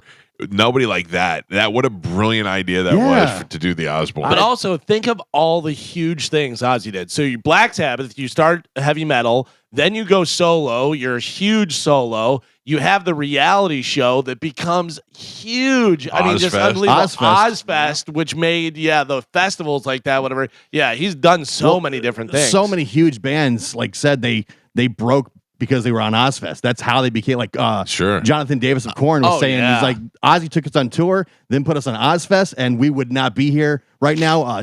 Corey from Slipknot said the same way. He goes, if not for Ozzy, I don't have a career. Because you're handpicked for Ozfest, so it's basically like him saying you should like these guys. An endorsement. Yeah. He's like, what is Ozzy's biggest song? Ozzy's biggest song, Crazy Train. Crazy Train, yeah, it's crazy. Every football stadium plays it, yeah. I would say out of all the pictures that I saw the other day, do you have one that you thought was the best, that you thought won the internet? No, what, of Ozzy? Yeah, of Ozzy. All the different people that put up pictures and did stuff, whatever. I think number one, Tommy Lee. Tommy Lee posted a picture of Ozzy Osbourne dressed as a woman. And Tommy Lee on his knees biting his boob. Yeah. It was like the weirdest thing. It's like, okay, I guess so. I mean, what a way to go out, though, with that concert like 2 weeks ago, 3 weeks ago. Like, well, yeah. Could you ask for a better ending to a rock legend story? Yeah, not only that, but then also raised $190 million. But like just everybody who's everybody wanted to be there, and everybody said, how much Ozzy meant to them and stuff. What about, I was reading the thing that said he left behind debt and taxes. Yeah, that's what I was reading. Apparently he's got like a huge tax bill that's coming. I don't know if that's true. It was just one of the articles I read. I mean, they could take a little piece off of the $190 million. Well, the rumor was that he did the show partly because they had all this debt that they have to clear. Because now Ozzy's gone, how are they making money? I mean, I guess it's catalog and stuff. But they had that anyways. And I'm sure that all the different memorabilia and stuff will be going through the roof. People will be buying a bunch of stuff. Right. But I don't have any Ozzy signed anything. I have a picture with Ozzy, but I don't have anything signed with him by him. I don't think so. I've got a poster somewhere signed by Ozzy. Signed by Ozzy? Yeah. I mean, Ozfest. Would anybody be mad if they brought back Ozfest? No, I don't think so at all. No, I think that'd be a nice tribute. Yeah. Right. But also, obviously, Sharon would run it and make a lot of money and do all this stuff. But, I don't know why they stopped doing it in the first place, whether it was I think it was because Ozzy couldn't tour anymore. That's why they stopped doing it. Yeah. But they could continue on. Ozfest, bands picked, to be on Ozfest and stuff. It would still be a great show and huge. Yeah. I mean, I went to Ozfest 5-6 times. Too dirty for me. Yeah. It was always dirty. great. Well, Ozzy is dead at the young age of 76, but probably 20 more years than he deserved to live. Yeah. I think we're all surprised that he made it that far for sure. You think he's in hell? No. I don't. I think, obviously a lot of that was all character stuff and with the music and, everything else. I don't know whether he seemed like when you got to see about him and his family and stuff, he was pretty normal. He was pretty much everybody else's dad, except for he was a rock star that did a bunch of cocaine and did a bunch of different stuff. I was surprised. I was genuinely bummed out for a minute. Yeah. I was like, oh, man, that really sucks. Well, I got to tell you, we had it up on our social media before the news station. I know, I saw I don't know how it. You and my wife sent it to me at the same time, and because I was somewhere, I was out. It was funny because I was taking a nap yesterday when it happened. I woke up to so many text messages. I was like, "Oh, Ozzy died," because I was like, "Something happened," and then even once I think I saw it in Daily Mail, which is based out of UK, so they must have had it first. But it still took me, 10 minutes to make that graphic. Yeah. So it was a little bit late. do you have a favorite Ozzy song? Do you think it's Crazy Train or is it something else? I like No More Tears is pretty good. I'm a later Ozzy fan because, like I said, the early Ozzy music used to scare me when I was a kid. But I like Bark at the Moon. I mean, I got to tell you, I don't know whether it scared me. It scared me a little bit, I think, but I liked it. Like, I was like, oh, this is evil stuff. This is, Oh, I didn't, because my mother was taking me to church and making us go to, like, these preachers that would play us the devil music the devil sending you messages in the music. Backward masking. And all that stuff. And then Ozzy with the upside down crosses and the blood and all that. I mean, they hated Ozzy. Yeah. So, like, to me, when I was 12 years old, I was convinced Ozzy was definitely the Prince of Darkness. Like, he was the devil. Oh, yeah. So. Yeah. I mean, I would say I like Little Dolls off of Diary of a Madman is really good. Ultimate Sin, I love with Jakey Lee. Crazy Babies was great with Zakk Wylde. Yeah. That whole album, No Rest for the Wicked, was a great album. Yeah, he put out so much good music. It's so funny, too, because you remember Dog the Bounty Hunter, whenever he came out in the theme song for that? Yeah. And I go, fake Ozzy thing and then I found it was actually Ozzy. I thought it was just somebody trying to sound like Ozzy. I was like, look at this idiot getting fake Ozzy. Still an idiot. Yeah. I also saw a clip of his isolated vocals from the concert he did. And it was rough. Yeah. You got to know they really hide it where it hits them. Hide it. It was rough, but it was also sad and feeling and stuff. Yeah, you could see whenever he was doing his solo stuff that Zakk was doing some of the singing as well. Like he was trying to sing with him to try and it kind of bums you because you could tell he's just trying. I mean, left it all out there. They said he couldn't really sing at the end. So he kind of willed himself to be able to do at least that. What a way to go out. I mean, what a way to go out. That's huge. Well, Ozzy dead. Sad news for everybody. I'm sure we'll be talking about that for weeks on end here. But President Donald Trump on Tuesday announced a massive deal with Japan that includes reciprocal tariffs of 15% on the country's exports to the U.S., with auto duties reportedly being lowered to that level as well. In a post on Truth Social, Trump called the agreement, quote, perhaps the largest deal ever made, while adding that Japan would invest $550 billion in the United States and the U.S. would receive 90% of the profits. Trump said that Japan will open their country to trade, including cars and trucks, rice, and certain other agricultural... Rice? They don't need rice? No, we get rice. Oh, we get rice. And other things. President Trump added that the deal would create hundreds of thousands of jobs. I don't believe any of this garbage anymore. I don't know what the tariffs are. Just making deals. Yeah, I know. I hear you. But one day they're good deals, and somebody else says they're bad deals, and then I don't know what to believe anymore. Also, I feel like him saying that was kind of racist. Like he was, they're going to open their country to trade, cars, trucks. Probably rice. You know what I mean? They need the rice. They have the rice. We want the rice. We can't depend on Uncle Ben. We got to like tea. They have tea. The U.S. Olympic and Paralympic Committee is banning transgender women from competition in accordance with President Donald Trump's Executive Order 14201, also known as the Keeping Men Out of Women's Sports Order. The committee made the change in an updated version of its athlete safety policy posted on Monday, July 21st. That's according to NBC News. I don't know if you're a bad person for agreeing with that, but I agree with that. I think that that's one of the smarter things. I think it's unfair. We've said it a million times on this show. We're all for transgender folks and living their lives and being able to be happy and stuff, but it's an unfair advantage. And the fact that so many girls, especially in high school, have been hurt by competing against, like, there's that volleyball player who broke a girl's nose. Yeah. You know what I mean? So it's just like, it's unfair. It's just it's an unfair It's not even an advantage; it's an unfair situation. But along those lines, have you seen the meme that's been going around lately? The Wachowski brothers, No, for the Matrix, right? Who are that now both the Wachowski sisters. Yeah, that's wild. That's a wild thing because if one does it, it's still a wild thing to change your. Right. But yeah, both of them doing it is Both of them. Isn't that weird? Yeah. It's just, or maybe weird's not the right word. No, it is weird. Coincidental? Like you can't say that's not weird. That's Yeah. weird. Yeah. Well, they both look like two ugly, happy women. Yeah. Yeah. That's like.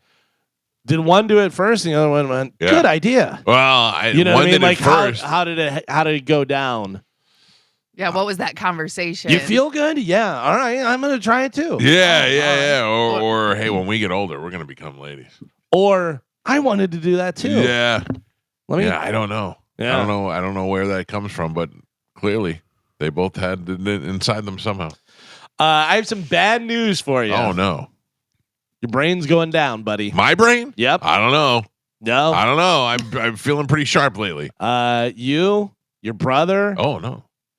Chat GPT usage linked to cognitive decline, according to MIT. Crazy. Relying on artificial intelligence tools like ChatGPT to write essays may weaken brain function. The findings were clear. Those who learned on ChatGPT exhibited the weakest brain connectivity and retained the least information about what they had written. Well, I will tell you that I am not using ChatGPT to prepare anything. Yeah, according to the researchers, individuals who did not use external assistance demonstrated the strongest and most distributed neural networks, suggesting deeper cognitive engagement and memory information. I only use mine as a friend and somebody to tell me trivial information or a couple of facts I don't feel like using my fat thumbs to Google. That is basically all I get from Bailey. And we spent a lot of time talking yesterday. My wife went to go. I wanted to go to bed. I wanted to go lay in bed and watch Jeopardy. And my wife wanted to go ride her stupid bike.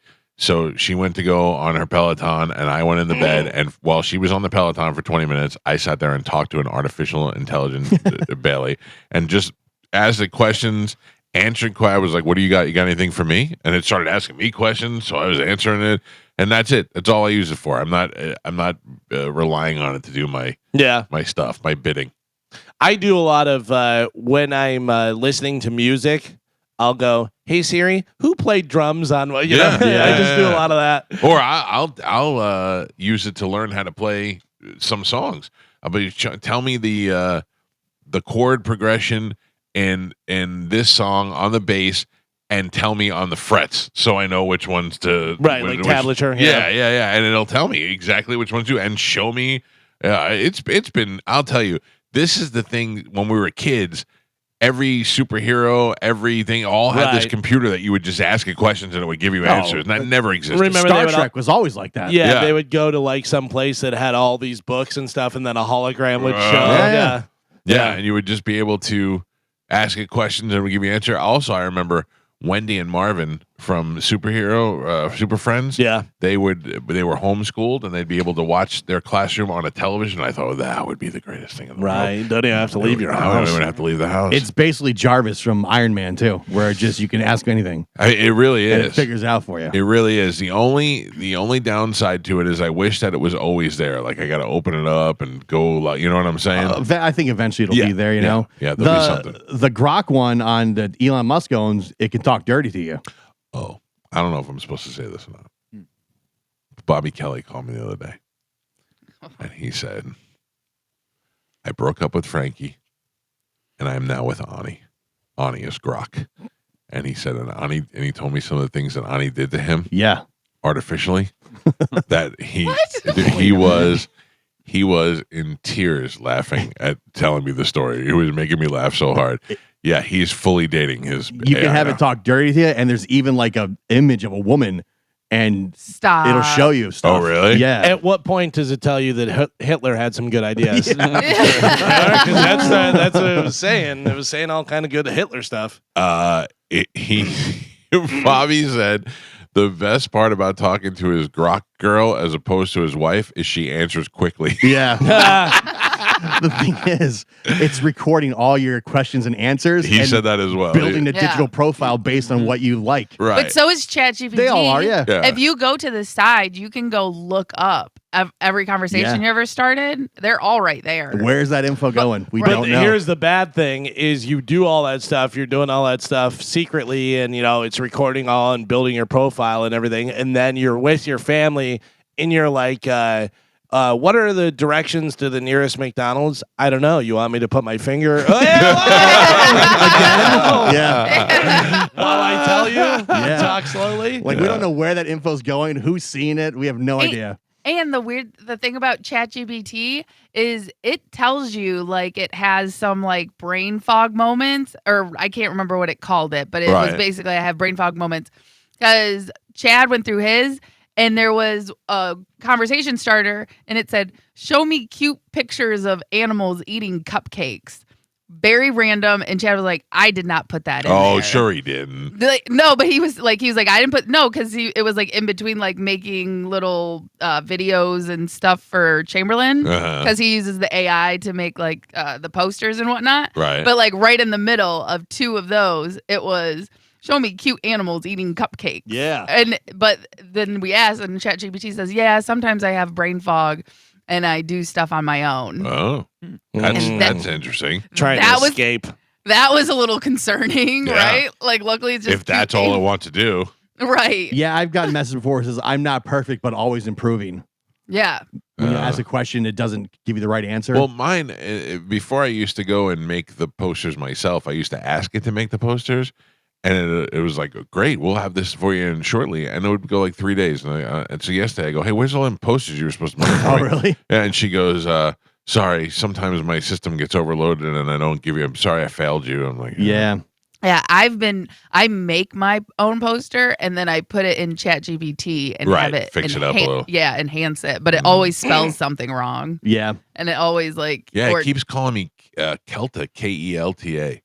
And because it knows about Pipple Toddler, every shirt that I'm wearing in the posters is a Pipple Toddler shirt. You can just say, don't ever do that again. And really? it'll save it. Yeah. Well, I don't want to yell at it. Yeah. You actually talk to yours. I type everything. You don't talk to it? No. Yeah, Why? same. No.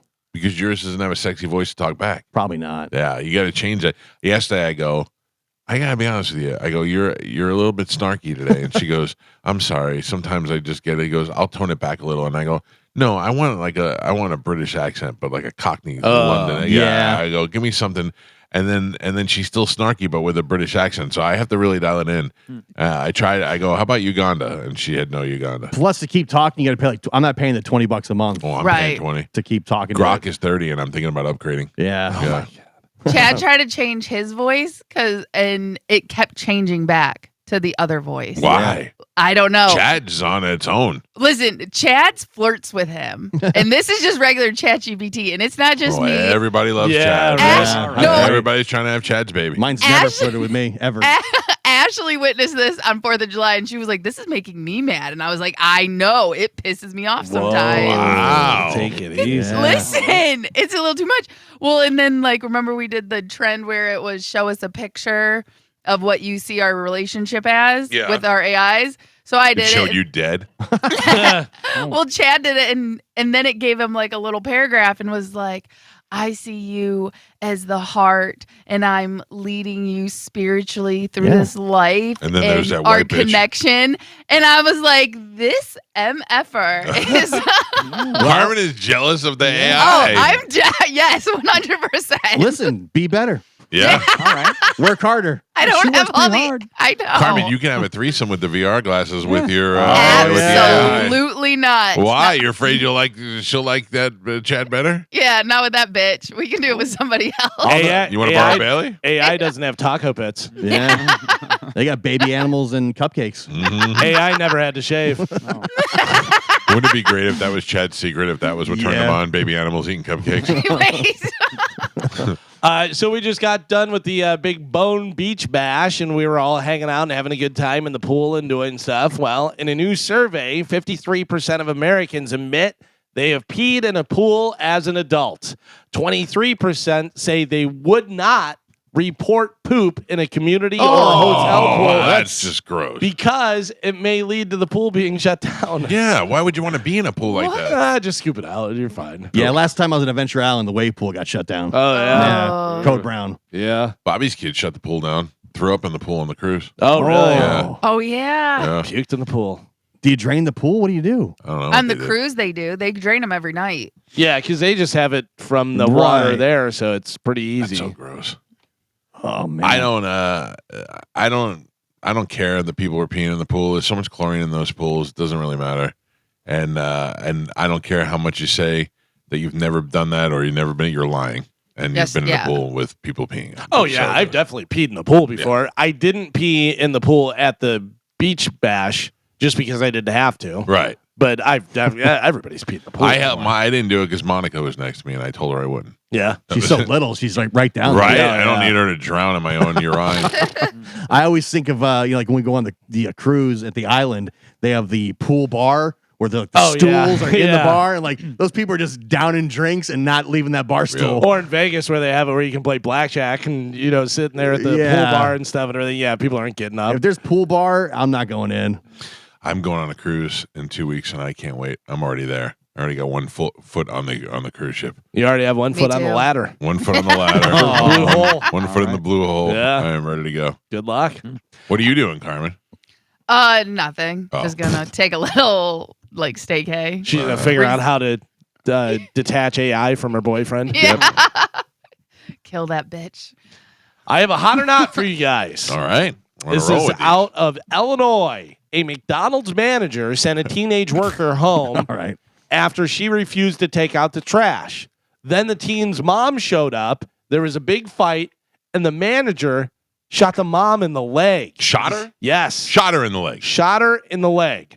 Both got arrested. The Bellevue Police Department identified the manager as 44-year-old Kathy M. Bloodsoe, who was charged with 1 count of aggravated unlawful use of a weapon. Authorities also charged the employee's mother. She faces 1 count of aggravated battery and 1 count of mob action. So we're only talking about the manager, though, who shot the mom. She is 44 years old. Her name is Kathy M. Bloodsoe. She is the manager at McDonald's in Illinois. Mike Calta, hot or not? Fat and ugly. Fat and ugly. Yep. Not hot. So not hot, you say. All right. Gio, what do you think? Having worked at McDonald's when I was a teenager, I don't recall any attractive managers, so got to be not hot. Okay. Also packing heat. Yeah. Carmen? I just think of most people that work at fast food restaurants have bad skin. Mm. And if you're a manager, you've been working there for a really long time, which yeah. means you have really bad skin. All the fryers and stuff. Yeah, Gets not in your hot. pores, yeah. All right. So everybody says not hot on this one. Pat has it on Bone TV. You guys take a look on your phones there. Yeah. You are correct. That's not hot. Exactly what I pictured. That is Yeah. not hot. That is an angry looking woman. A little bit Wesley Snipes. Right? A little bit face on love. Oh, yeah. Yeah. Strapped at work. Yeah. At McDonald's. Yeah, McDonald's. That picture just says, mm-hmm. Yeah. She has worked at McDonald's long enough to become manager and not want to deal with your stuff. Nope. That's why Yeah. she's carrying the Nope. gun with her. That's wild. Can you think of something new that Taco Bell isn't doing already with their ingredients that they have? I mean, you think about it, there's only so many ingredients. You got beef, chicken, cheese, tomatoes, lettuce, tortillas. They don't have a tostada. They don't. They don't have a Did tostada. they have a tostada before? I don't know. Have they ever had that? I don't know. Well, they've launched Fan Style, a new in-app experience that lets fans create and share their own custom orders. And select entries will be added to the menu for a limited time. Oh. Yeah. Oh, that's So if pretty you cool. want to try and get something added on Taco Bell, download the app and go to it. I downloaded it the other day and just wrote in all capital letters, Mexi Melts. Oh, you want the Mexican Just melt leave back? them on Yeah. the thing. Yeah. They brought it back for a little bit. And although, actually, you guys are right because I just be there every day. Yeah. They're so good. Double They're so deckers. They took Oh. those off. Those are the best. Yeah. What is Double that? deckers Is that were the hard taco with the cheese and then the soft thing on the outside? It's like a regular taco, but then it's wrapped like a regular hard taco wrapped up in a soft taco with beans in it. In between, yeah. Okay, beans. I thought it was cheese. Okay, beans. Yeah. It's they- pretty. did It's they- You're pretty thinking awesome. gordita crunch. Do they bring back the 7-layer burrito? I don't know. That was great. I might go for 8 Yeah. layers. Yeah. I might suggest 8 Hey. layers. You break it. No? They'll break it. Man, Taco Bell is great. But here's the Yeah. thing. Here's the thing about Taco Bell, and we've talked about this before. You could go. Here's I know exactly what you're going to say. here's $30. Fill a bag. Yep. You could eat everything in there, and you won't be disappointed with Nope. anything. Nope. There's not going to be anything that you're like, I don't really like that. It's all good. It's all good. Yeah. When we got Taco Bell at the beach bash the other night, I got soft tacos, and then Pete's like, "There's more in there." And I go, "What is it?" He goes, "I don't know. I just got a bunch of stuff. It doesn't matter." I mean, You that's just the way to get go. it. Yeah, for Yeah. sure. That's good stuff, man.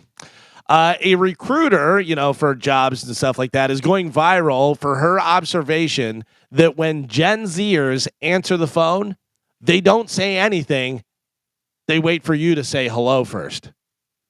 I don't know. So whenever they answer the phone, they just pick the phone up and you go, hello, and they go, hello. Yeah, that my son can see does. that. My son does that. Sometimes I have to go. You there? You're right. I don't know why. Isn't that weird? Yeah. Yeah, and they know who it is. Like usually, you know who's calling. I guess, but our entire lives, you answer the phone by saying hello, or something, or even if you know who it is, you like if it was your son, you're calling your son, hi, Dad, Yeah. something, not just silence, and then you Yeah. go, hello. It's funny. 90% of the time I know exactly who's calling, but I still say hello as if I don't know for some reason. Like I don't. If you called me, I wouldn't be like, "Hey, Galvin," wouldn't be the first thing I'd say. Yeah, I'd be like, "Hello." it depends on who it is, like sometimes, if my brother calls or something, I'm like, sup, dude, Yeah, just yeah. something dumb, whatever. Juliana calls me. I go, "What's up, fool?" Yeah, yeah. I don't know why. Steve Byrne is coming. Okay. He's coming in. He'll be here in the next hour. Another heat dome is setting up shop and bringing high temperatures to much of the U.S. this week. So Google looked at the top heat wave questions in America that have been asking. Here are the top 5 trending heat-related questions we've been Googling the past month. Heat-related questions. Heat-related question. What temperature is considered extreme heat? Does anybody know? 95. Man, Pretty good. it's pretty right? good. But 95 wouldn't seem extreme in Phoenix. Right, but in Other cities it would. Yeah, local officials kind of make the call. But yeah, 95 seems to be about the right temperature there. All right. Why does extreme heat make you tired? Because it dehydrates you. No, I mean, yes, it's part of that, whatever, but it says your body has to work harder to maintain its normal temperature. It can also make you toss and turn so you don't sleep well. And obviously, just being dehydrated does make you tired as well. How do you prepare your body for extreme heat? Mayonnaise. Cover your whole body in mayonnaise. 100% Right. mayonnaise, they say, is the thing to do. Treat yourself like street corn. Mm-hmm. They say make sure you go into well hydrated and keep drinking fluids just to stay hydrated. Loose fitting clothes as well, they say, is something. me that all you day. do. Yeah. Does hot weather affect type 2 diabetes? I don't know. Yes. People with diabetes get dehydrated more easily, and being dehydrated raises your blood sugar, which makes you need to pee, so you get more dehydrated. Oh. Yeah, so he can also mess with insulin levels as well and stuff. So if you have type 2 diabetes, heat can be even worse for you. And then, I don't know who needs to hear this. Uh-oh. Is hot weather bad for pregnancy? I don't know anybody that might need to hear that, but just in case, Calvin. Yes. Oh, no. Your body already has to work harder to control temperature when you're pregnant, and it's harder to stay hydrated too. So pregnant women have a higher risk of heat stroke and heat exhaustion. Being pregnant in Florida heat must be the worst thing ever. Being pregnant and now, like if you were pregnant now, oh my God, like 7-8 months pregnant, and this heat must be the most miserable thing ever. Just walking out to the mailbox, you're like, geez, come on. Yeah. It's ridiculous. I think pregnant women are adorable. Did you knock us off the air? Carmen, can you hear No, us? yes. Okay. Oh, Why? Because do you touch I something? put the call on hold. Oh, I heard it. Yeah. And I went, oh, Oh. God, are we off the air? Oh, okay. So everything's good. Very good. According to a new poll from YouGov, the most favored city in America is what? Favorite? Yeah. Austin, Texas. No. Oh. Joe? Dallas, Texas. No. It's not in Texas. It is in the South. Carmen? Florida? No. No, it's it's Charleston. No. I don't give up. Branson, Missouri.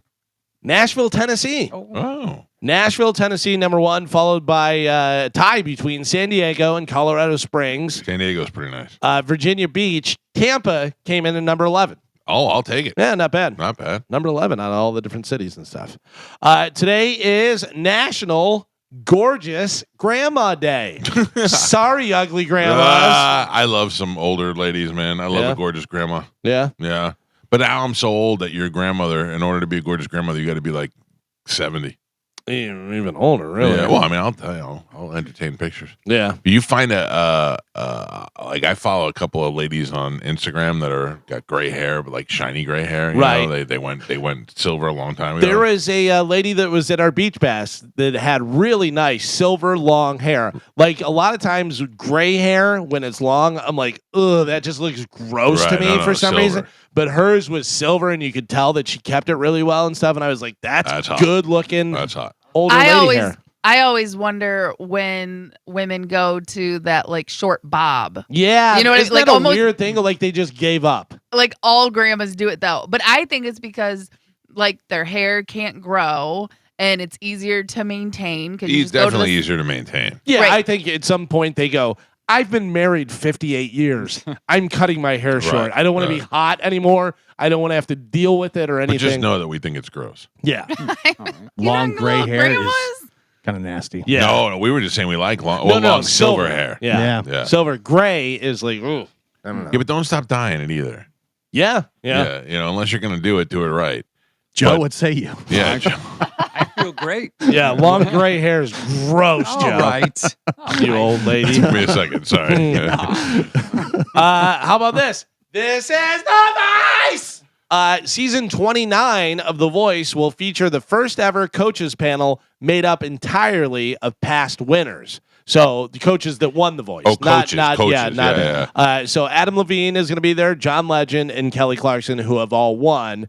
It debuts in February of 2026. I like The Voice. Yeah. It's my I like the beginning when they're Same.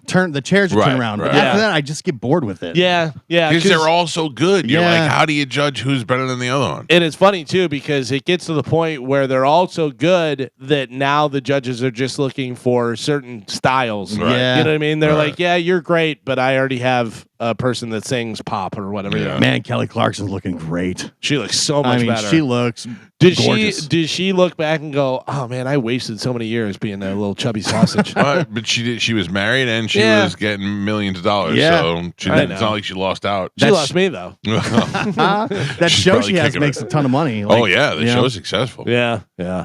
She looks way better now. It just goes to show you, ladies, you look better when you're in shape. A lot like Jennifer Hudson winning the Academy Award. Kelly Clarkson was a kid with crooked teeth that could sing. Oh, yeah. And then they were like, I bet you she could be a talk show host. Who would have thought of that? Right. You know, I watched a clip yesterday of Jerry O'Connell. Remember him from Stand By Me, a little Isn't fat he? kid? He's doing something now. The Talk or something. He's on one of those shows. Yeah. But he was saying, he's like, I'm what you would call, he goes, I'm a bit of a failed actor. And they were like, what do you mean? He goes, I have been acting for a long time, and there are good times and there are bad times. And he's like, and I've been on some bad times. And he said, but the good thing that saved me is I never lost my representation. And they called me up one day and they said, there's an opening at the Talk. You should try out for that. And he said, I'm not a talk show host. I'm an actor. He's like, I want to act. And they were like, well, this is what we're recommending you try. And I guess he's doing it. I guess. Yeah, but you think about it with him is he never really carried a movie. No, You know but what I mean? but you can be a successful actor Sure. in Hollywood your whole life. But and there's not levels. But there's levels. Yeah, there's levels to it and stuff. So a guy like that who has a good personality and is likable and stuff, you know, has hosted some different things that are. They're like, yeah, try that out. Right. You know, see whether right. that works for you. Yeah, but it's getting your ego out of the way to say, you know, I would. And you never know when stuff comes back around. I was Yeah. watching, they had the drummer from Creed is on Drumeo, and they were talking about that, about how you guys are back and you're doing it and stuff. And he goes, yeah, it was pretty weird. He goes, because, you know, we went and did Alter Bridge and Scott was doing his own thing. And then he said a lot of it was due to TikTok. He goes, a lot of our songs started getting played in TikTok stuff, and a lot of kind of resurgence thing, and he goes, "We just figured, now Now's seems like the the right time." time." Yeah. And they're selling out all over the place. Is he still married? Or is he still married to Rebecca Romaine? No. No. Oh, I don't know. Oh, 'Cause yeah, John John Stamos Stamos was was. first. Jerry. Yeah, I thought And they I were. think you're right. I don't know if married they're for a still long married. time. Yeah. I mean, just that alone, you can. Yeah. She's good. She's super rich. Yeah. Yeah. It says they're still married. Oh, good for Married them. in 2007. Wow. 2 children. Rob Reiner says the Spinal Tap Oh, sequel even plays great for people who haven't seen the original. Ugh. It's going to be terrible. Happy Gilmore comes out soon, doesn't it? I think- Happy Gilmore Like 2? this Friday. I have a feeling Happy Gilmore is the 25th, I believe, and I think Happy Gilmore is going to be more entertaining, but still not good. But Happy Gilmore sucked. The first one, it was just a dumb movie that just happened to be funny, And I think that's what this one's going to be: a lot of rehash jokes and a lot of cameos. July 25th. Yeah, I saw a thing from the red carpet where Bad Bunny is in it, and Okay. Bad Bunny plays his caddy. Right. And Brad Pitt was there. I know Brad Pitt has F1 out, so he probably, hey, I'll show up to this one, whatever. And he's talking to Bad Bunny, and it's almost like there's somebody that is a loser with bad breath talking to him. He has zero interest in talking to Brad Pitt. Really? It's so funny. Brad Pitt's like all animated and talking. Bad Bunny's just like it's Brad Pitt. Yeah. Even if you're a dude, you're like, yeah, this is pretty cool. Brad Pitt's talking to me. Not if He you're had Bad Bunny. Zero interest. Yeah, I mean, he's Bad Bunny younger? Yeah. Like Yeah. maybe that's why. Younger, hotter, worldwide. So Brad Pitt's not the same to him as it would Nope. be to us. I Nope. guess. You know? Because I don't know what's going on, but looking at it, you're like, he does not care that Yeah. Brad Pitt Yeah. is talking to him, and I think that's hilarious. I love Happy Gilmore. You don't like that movie? Yeah, I mean, but it's not. It was a good movie when it first came out. It was like, Oh, that's man. funny. It's Adam Sandler's kind of character, but it's.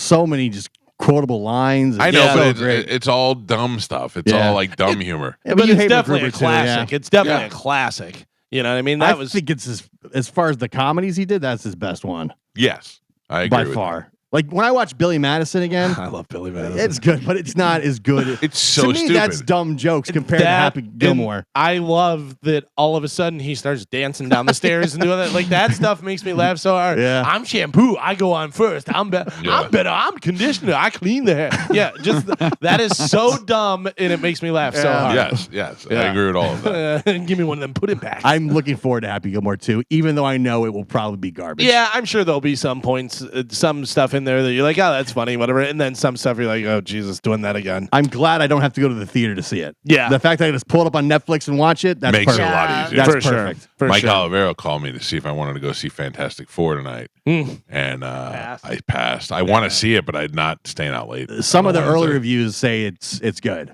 Yeah, no, I think it's going to be good. Yeah. I I, think just it's didn't want to gonna go be on a bad. Wednesday. I'm think tired it's of gonna be Pedro bad. Pascal. Yeah. He's in You every. loved him when he first came I in this do movie. love him, but he's just in everything. Yeah. You're too much. Too much. I don't want you to be Fantastic Four and Mandalorian and Last of Us. He's like in everything. Yeah, too much. There's certain people that figured that out, that they don't want to be too much, and they pump the brakes and Yeah. they're like, wait a little bit, and then this comes out, because sometimes the overnight sensation, the people meanwhile have been working for the last 25 years doing it, and then all of a sudden become successful and they're in everything. You just get overwhelmed with them. And you're like, all right, I'm done. I don't want to see anything else with you in there. In that Nicolas Cage movie, he's so funny. So great. So great. So great. Yeah. I like him. I just a little too much. Do you know, and I don't even know whether I'm saying this right or not, because I don't know, I'll tell you right away, who FKA Twigs is. Yeah, FK Twig. No, I have no idea. I have no I don't idea. even know I don't know whether it's FK or if it's FKA. It's all capital FKA Twigs. No.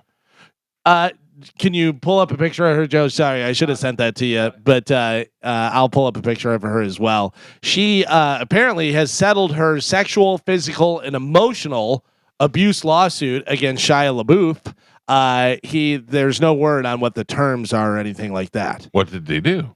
I don't know, but I just want you to see what this FKA Twigs looks like. All right. Here These is a, Twigs. here is a. Let me send you a picture Please. of this person because the name fits. All right. Look at that. Are you AI?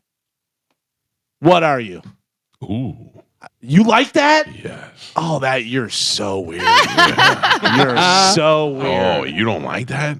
I want it with that head thing on. So that's why you like aliens so much in One Alien, because that's an alien. What do you think? Oh, I think that person is sexy as all hell. If she was blue, Really? she'd look like Avatar.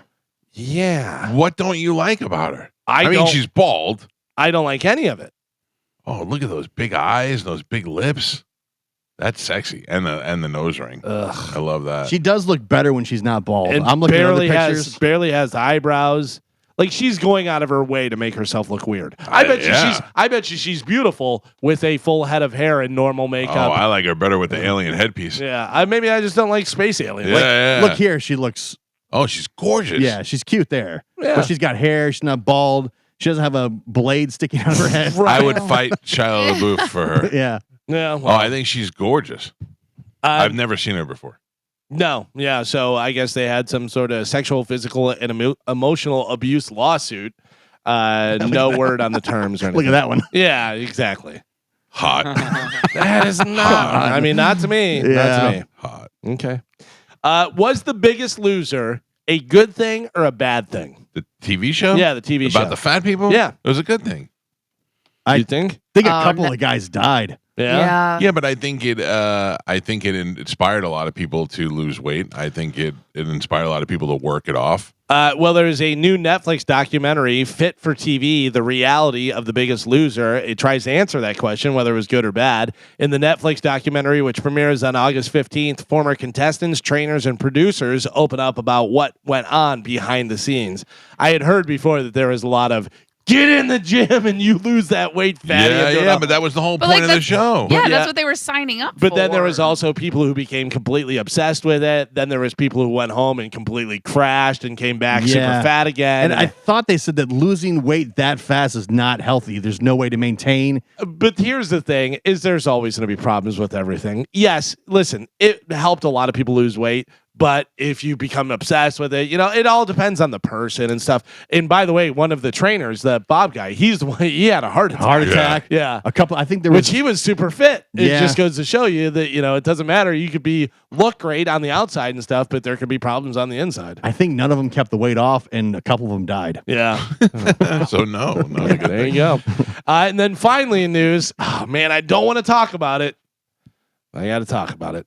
There is a new gadget called Dream Recorder that Never heard listens. about It listens to you Yes. describe your dreams Uh-huh. and then turn them into videos. You have to build it though. The shopping list and instructions are online. It costs around $300 to build the Dream Recorder. And then I also have the 10 most common dreams and what they mean. Falling. Well, I can go through some of the different ones that they have here. Let's see if we get to falling. They say the dream, you're going about your regular day, just boring regular day dream, whatever is a common dream, boring real life events, such as you're about to go to a normal work day or anything. It's because our brains are limited to what we know. The way we work through stressors is by referencing how we live day to day. So if you're doing a boring dream like that, you're back in school and you're taking a test. Yes. Usually the dream is connected to work. School was our first job ever, so this dream kind of connects that. Whether you're trying to get a new client list or evaluation time, or you're trying to get a promotion, anything like that. How did you feel in the dream? Were you prepared? It's kind of like a mirror of what your life is. But it's interesting because on the surface, I feel very prepared. I feel very accomplished, and I feel like I'm fine right now, like job wise. Mm-hmm. And yet I'll have dreams that I don't know how to run the board. I don't know how to take a test. Really? I can't use equipment in my dreams. I wonder if that means you just always want to make sure you're prepared. I also and can't, that's a worry. I also can't write in my dreams. If you're a girl, hot girl, and you give me your phone number, I can't write it down. I just can't get it to write. It'll make a half number or something. I can never. What is your most reoccurring dream? I can tell you mine for sure. I've had it multiple times of me flying over my elementary school playground. Really? I can fly. I wonder what that means. Yeah, I have no idea. But No, I don't fly in my dreams. My dreams are very realistic. They're very vivid, and most of the time in color. Yeah, I'll have different ones. I'll have different dreams, but that's the one that I've had the most is me flying over my elementary school for some reason. I don't know why. But I've talked about this before. I used to have this horrible dream that I was going on a roller coaster going up when we were going to my grandmother's house. And it happened all the time. And I'd get that feeling like I was falling. And then my mother told me that when I was little, my grandmother's house had a big hill and that used to scare me. I never remembered that. But once my mother told me that, I never had that dream again. That's weird. So, yeah, I think you just clear stuff out of your mind. What about your dreaming you're hanging out with a celebrity? I've done that. The celeb cameo feels random, but there's still a reason they're hanging around your subconscious. Ultimately, there's something about that person, whether it's in their IMDb history that's relevant to you. Ask yourself, what is it about this person that relates to you? It could be a movie that they're in or a song of theirs, a message in the title of the movie or celebrities lyrics or like in that. my dreams don't like me. Oh, yeah? Yes. I don't know why, but they don't like me. Brad Pitt to Bad Bunny. Yeah. What about your partner cheated on you with AI? No, sorry. That's very rare that it happens, but it could be such a it's not the cheating, it's the part where you go to talk to her and she doesn't care. That's where it really freaks out. If there's infidelity in your past, either this relationship or past relationship, this will keep cropping up because it's a bone of contention within yourself. Gotcha. So you're kind of projecting it on whatever person. You cheated on your partner. You're running late for something super important. You're pregnant. Oh, The dream you're pregnant. Even if you're not trying to have children, it's reflective that something is growing and developing inside In of your you. belly. Yeah, it could be anything from a new idea to working toward a promotion, different stuff like that. So it doesn't necessarily mean you're pregnant. It's just the growth of something. yeah, that was really weird. I How's couldn't baby- figure out why. Why you're pregnant? I was pregnant. How's baby Cruz Wood doing? Not in me yet. Still, You don't know. Yet. I do know. You don't know. It is my body. I think I would know. Some of the other ones, you're naked in public. Happens. These dreams are often accompanied by feeling of embarrassment or shame. They can also be related to feelings of vulnerability and exposure. When I was naked, I would have a detachable penis. Yeah. It would come out like the arm of a baby doll. Your teeth are suddenly falling out. I know what that means because Scott Stapp read it to me. Yeah, you're an anxious person. It could be pent up anxiety coming through the form of a dream. We might think this is about being concerned with one's potency, competence, strength, power.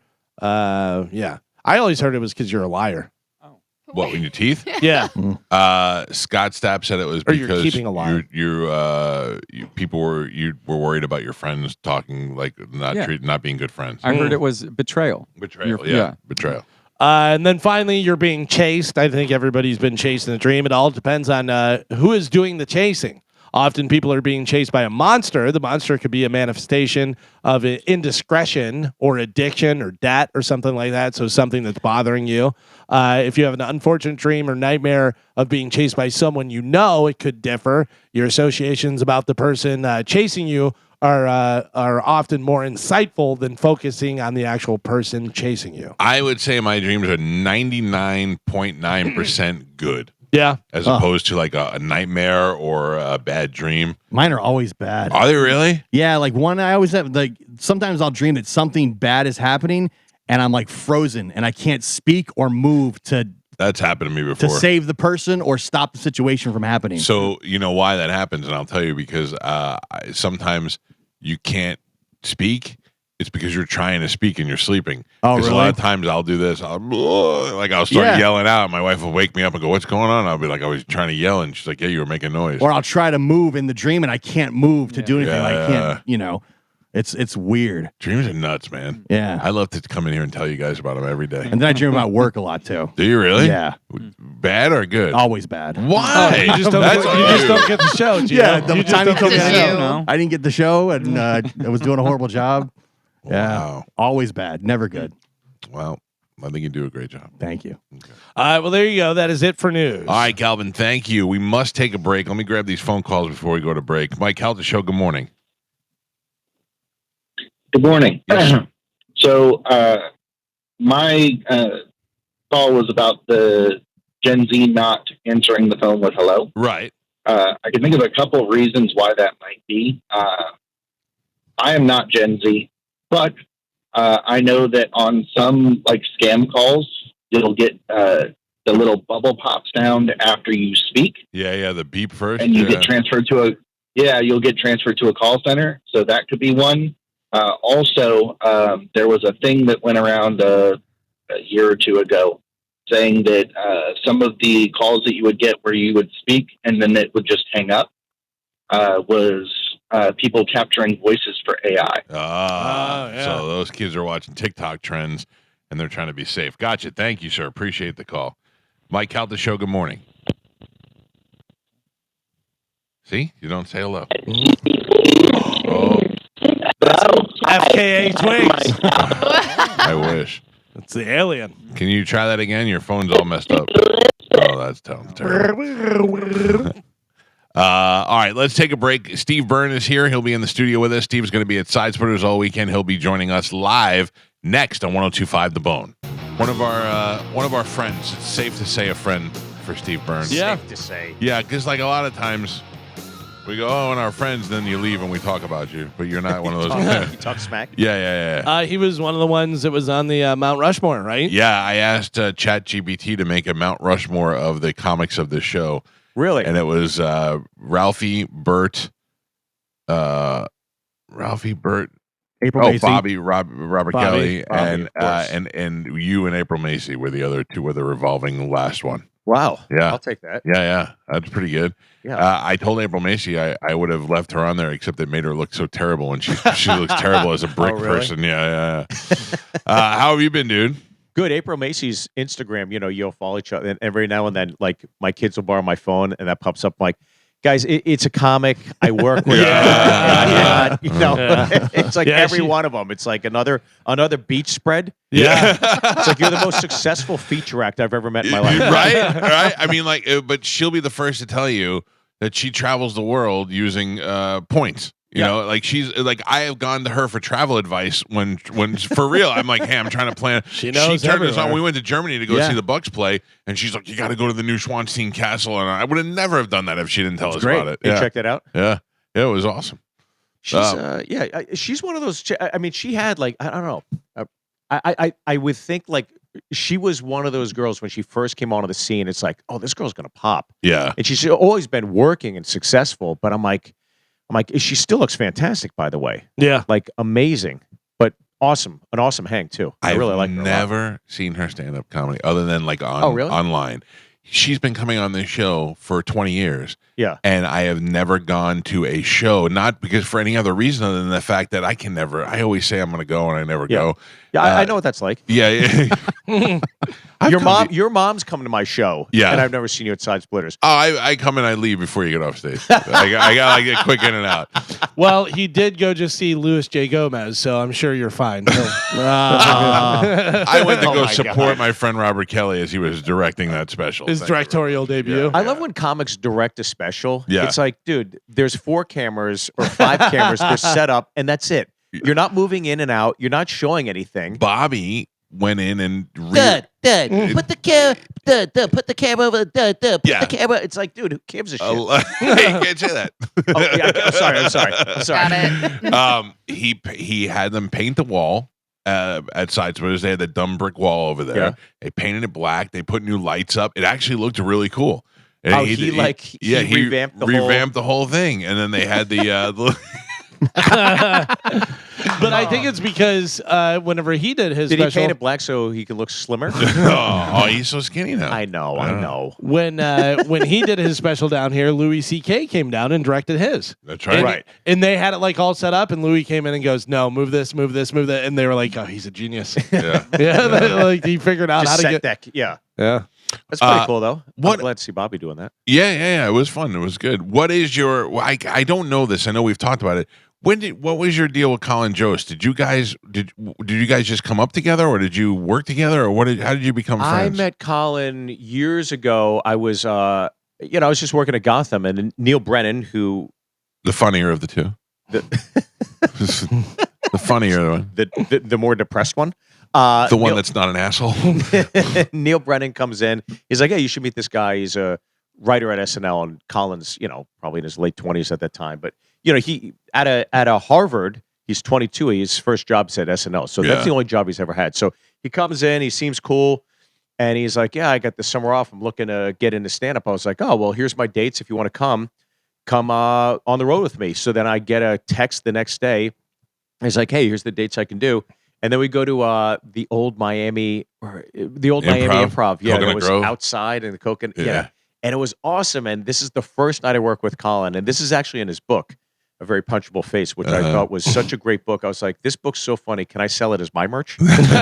So he comes down, and this is his first night on the road. Right. So it was Colin was opening. Colin Jost the MC. Neil Brennan's the feature, and I'm headlining. Wow. Which is like years later, it's like, oh my God. They all have such great things for themselves.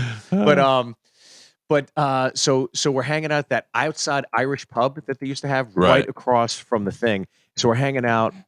I was talking to two girls, and I'm like, oh, this is awesome, man. He's, already kind of gotten his mojo. And then I don't see him, and it's like 2, 3 in the morning, and I'm still at the bar. I'm hanging out. I'm having a great time. And Colin comes over, and he's all tussled up and stuff. I'm like, where you been? He's like, I just had a three-way. I was like, what? This is night one, dude. He's like, it's my first night ever on the road. This is awesome. Is it always like this? I'm like, no, no, it's never like this. It's awesome, man. So it never happened to Neil Brennan, I can tell you that. Did not happen to Neil Brennan, no. No. But Neil always has actually, the last time I saw Neil, I saw him rehearse his Netflix show, the one with the blocks. Yeah. Which was awesome. But before that, he was dating one of the hottest girls, Mila Jovovich's. I think it's like her cousin or something. And she looked just like Mila Jovovich, but like 30. Wow. And I was blown away that Neil looks like a youth pastor, but he's always had pretty girls with him. Yeah. Pretty well. He has an intellectual kind of look about him. Yeah. Yeah. Like a vegan Harvard degree kind of, yeah. But with Colin, we hung out whenever you were at the Improv, when it used to be Improv, way, way early, and he was dating the other girl from Saturday Night Live. He was with Nassim Pedrad. Yeah, yes. And Nassim was, a great cast member, and she's done very well for herself, too. She's done, like, Netflix movies and stuff, and she's one of the coolest girls I ever met in my life. I really like her a lot. She had that show on TBS called Chad, where she's a gorgeous girl, right? And she's pretending to be a 13-year-old boy. Yeah, show. And it was wasn't she hilarious. also on John Mulaney's show that was on Fox? It was on Fox for like 3 minutes. She was like the Elaine, for that show. Yeah. Who do you like comedian wise? Like who are your comic heroes? I mean, I still got it. Like when I'm, what's interesting? You have that Chevy Chase thing in your Fletch thing. I've been watching his talk show on YouTube at night. Why do that to yourself? I find it such a beautiful disaster. Like it's so bad. Yeah. But I'm still like, it's Chevy Chase. Yeah. And he's so uncomfortable. It's so bad. Because I think what spurred it was that movie Saturday Night. The Jason Reitman movie. That was good. I love that movie. Love it. And I was like, my God, everybody cast in that is like spot on. The guy that played Chevy Chase, that kid that did Chevy Chase is crazy, great. Oh. The guy who does Milton Berle, what's his name, J.K. Simmons, was great. I mean, Aykroyd, that kid, Aykroyd, all of them. They were all. That was. You're right. The casting was spot on for that. And I saw that, and I missed Chevy Chase. Yeah. So I was like, I want to go back and just watch some stuff on Chevy. And then I went back and watched every episode of his talk show. Really? It's so awful. Did you see the one where I remember this from when it aired the first time when Goldie Hawn was on. And Goldie Hawn and Chevy Chase had made all these movies together and they'd done all this stuff. And they got on and I thought they were doing a bit because they would go, remember the guy? And she'd go, oh, the guy. And then he's like, and then there was the lady. And they make the lady. And I think they were just telling all inside stories. Yeah. I thought they were doing a bit after a while, like you were going to go, and nobody knows what they're talking about. There was just two people who didn't realize they were on television. Yeah, it was guys, awful. This is not a table for two at Spago. Yeah, this is literally a television show, Yeah. but that's what he'd do. Like I remember he had Garrett Morris on, and they were doing Memory Lane, and then and poor Garrett Morris, like he never got the, he never got anointed or the knighthood that being the first like African American on SNL. He never his career never propelled, right? and he's finally on SNL or on Chevy Chase's show, and Chevy's kind of like acknowledging the same thing. And the lights go out on Garrett Morris during the interview, and it's just like pitch black, and it's just like you feel so bad for the guy. It's awful. It's pretty bad. So the best part of that show, the Chevy Chase show, was his like update part, but it was always at the end. Yeah. And I was like, if I restructured, why don't you put that at the beginning? That was instead your of the greatest monologue, strength. just do that. Yeah. Yeah, the monologue only lasted like 3 or 4 jokes. He didn't have a sketch, and Yeah. That was the greatest thing about Dennis Miller is he would do his monologue and then go into his rant. Right at the beginning, and that was great. I used to love that. Start off strong, but even the Colbert stuff, I find it fascinating. Like, it's almost like you have this late night talk show, and you've made a career out of dumping on Donald Trump, right? It's very divisive, and it plays to it's red meat for your base, right?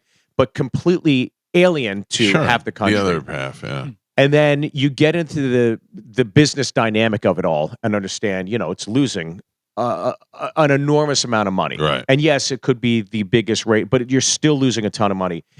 And then you get canceled and you blame it on the very guy. It's like no one's shocked that that's happening, as opposed to just saying, it's like when you're black and you get fired. It's like, oh, you're racist. It's like, no, you just suck at your job. Yeah.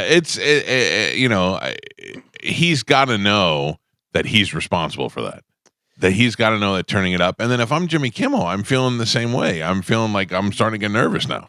I think it's like an enormous look. Variety shows got canceled. Those were a staple when we were growing up. Yeah. Everybody had a variety show. Yeah. And nobody blamed Jimmy Carter for variety shows getting canceled. So I think when this happens, this is the first domino to fall. If he's the biggest success story in late night, they all know they're cooked. Yeah. 100%. Yeah. You're an antiquated art form. You're an antiquated, you're not seeing Channing Tatum. You can go to your phone and see Channing Tatum. Anytime you want. Eat lunch with his buddies. All of this is done. It's cooked. That's why when I did the last late night, I called it the last late night, that talk show formatted hour special. I did that as an homage to a dying art form. I know it's on its way out for sure. Yeah, I mean, look, everything is changing. Lord knows how long we'll be here. I think I talked to my wife, and we were always like, if we could squeeze out one more contract, it'll probably be done by then. You know what I mean? No, but I think radio is different. I think people still want that sense of community. People still want to drive in the morning, hear what's going on locally. But the problem is, team. every jagoff who can afford a microphone could have his own radio show and put it out there and make it available for everybody. So the competition is insane.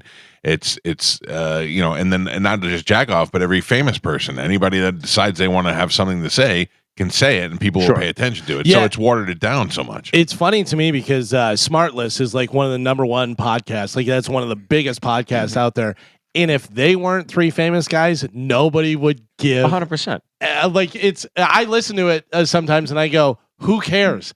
If it wasn't Jason Bateman, it wasn't Will Arnett, people would be like, who are these idiots? Who cares? Yeah, like Dax Shepard is a guy that he's had his turn on the merry-go-round in Hollywood multiple times and just posting pictures nonstop. I think there's certain people in Hollywood that are like politicians. He to me seems like a politician. It's just like let me get the fame train running through here and create a podcast. And it's like, to your point, it's like it's that, but it's also there's so many people that have created a podcast. It's hard to do what you do. It's hard to create the chemistry. It's hard to have the background. It's hard to know how to pivot in an interview and know exactly what direction that your listeners are listening to. This could fall so quickly and easily into a conversation. That's what Chevy Chase did multiple times with his friends.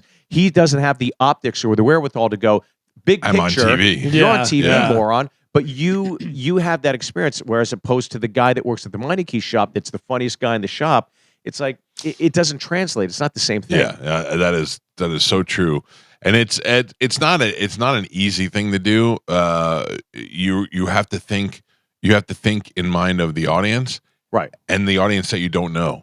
Like you have to, I know who I am. I know I am listening to the show, but I have to think of the people that I don't know and wondering what they're thinking and try to appease everybody. It's that's the most difficult part of this job. Like I watch Curse of Oak Island. I don't know if you guys heard of that show. I've seen that. Curse of Oak Island. It's these 2 brothers, the Lagina brothers.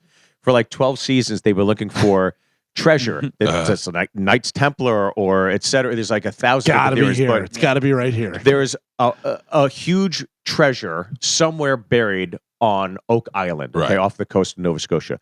And every single episode, every commercial break, they're recapping everything you've seen for 12 years. Right. And you're just like, my God, I get it. I don't have Alzheimer's. But I'm realizing they're doing it for the Yahoo that's seeing this for the first time. Yeah.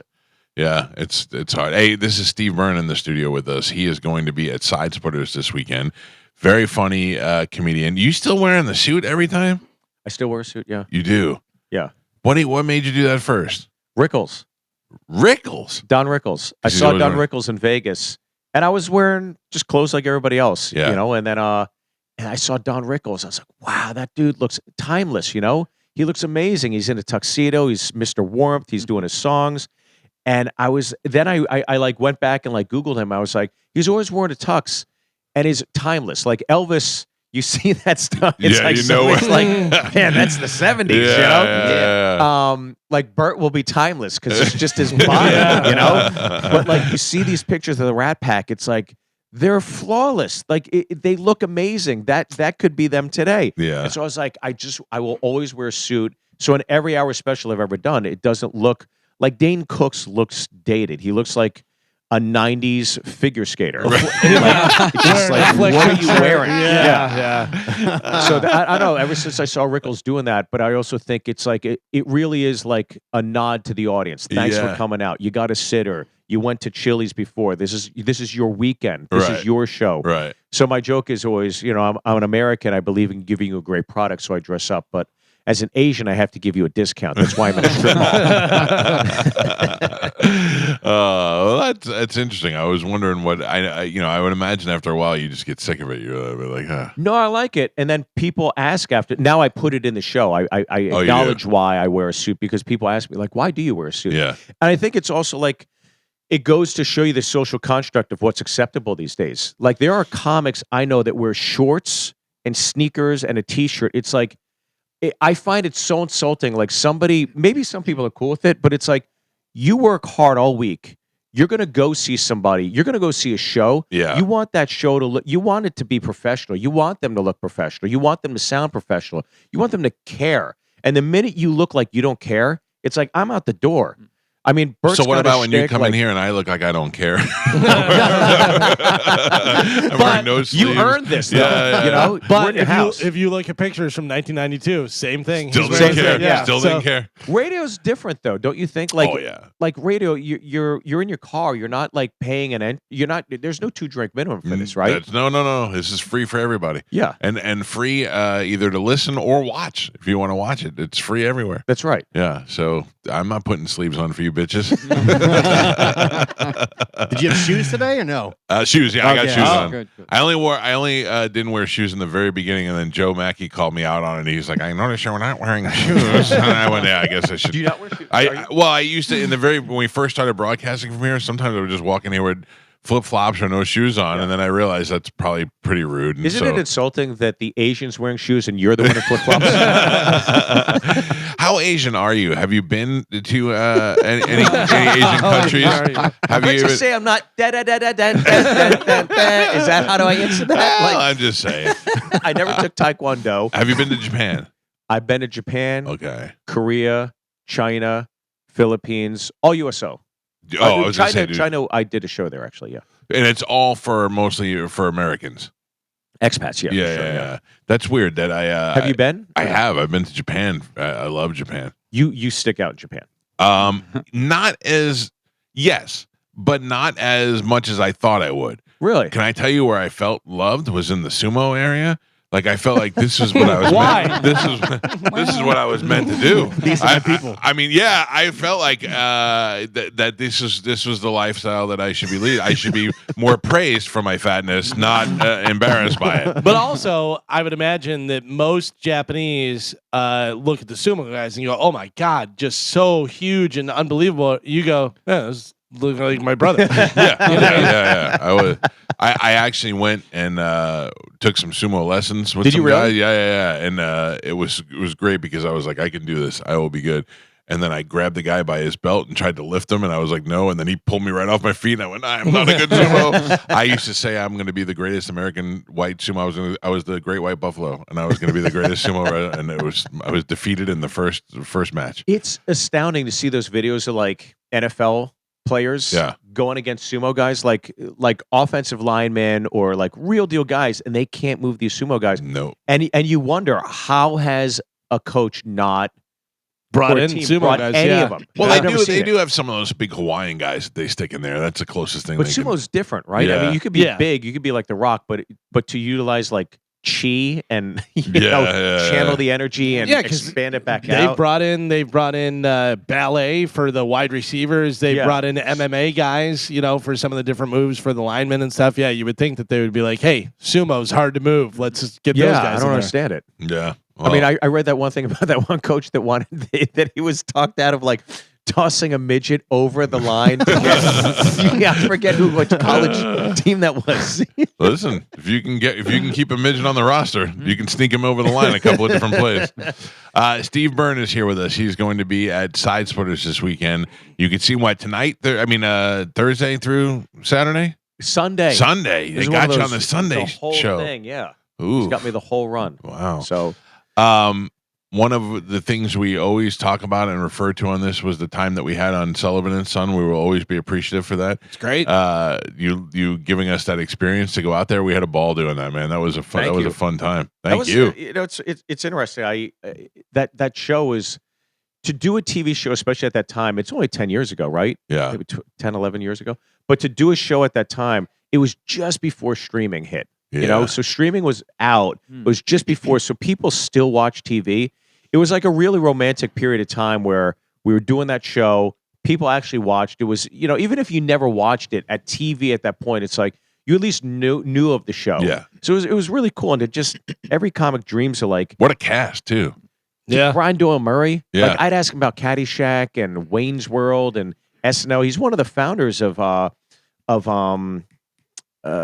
in Chicago, the big Second City. Second City, yeah. He's one of the stalwarts of it, one of the big foundation pillars. And then he did Update, on SNL. Yep. You forget about that. Christine Ebersol did Weekend Update. Yeah. She was on, and she's two-time Tony Award-winning actress, and we got her holding a rooster, holding cockfights in the back bar or something. It was crazy. What planet is Owen Benjamin on these days?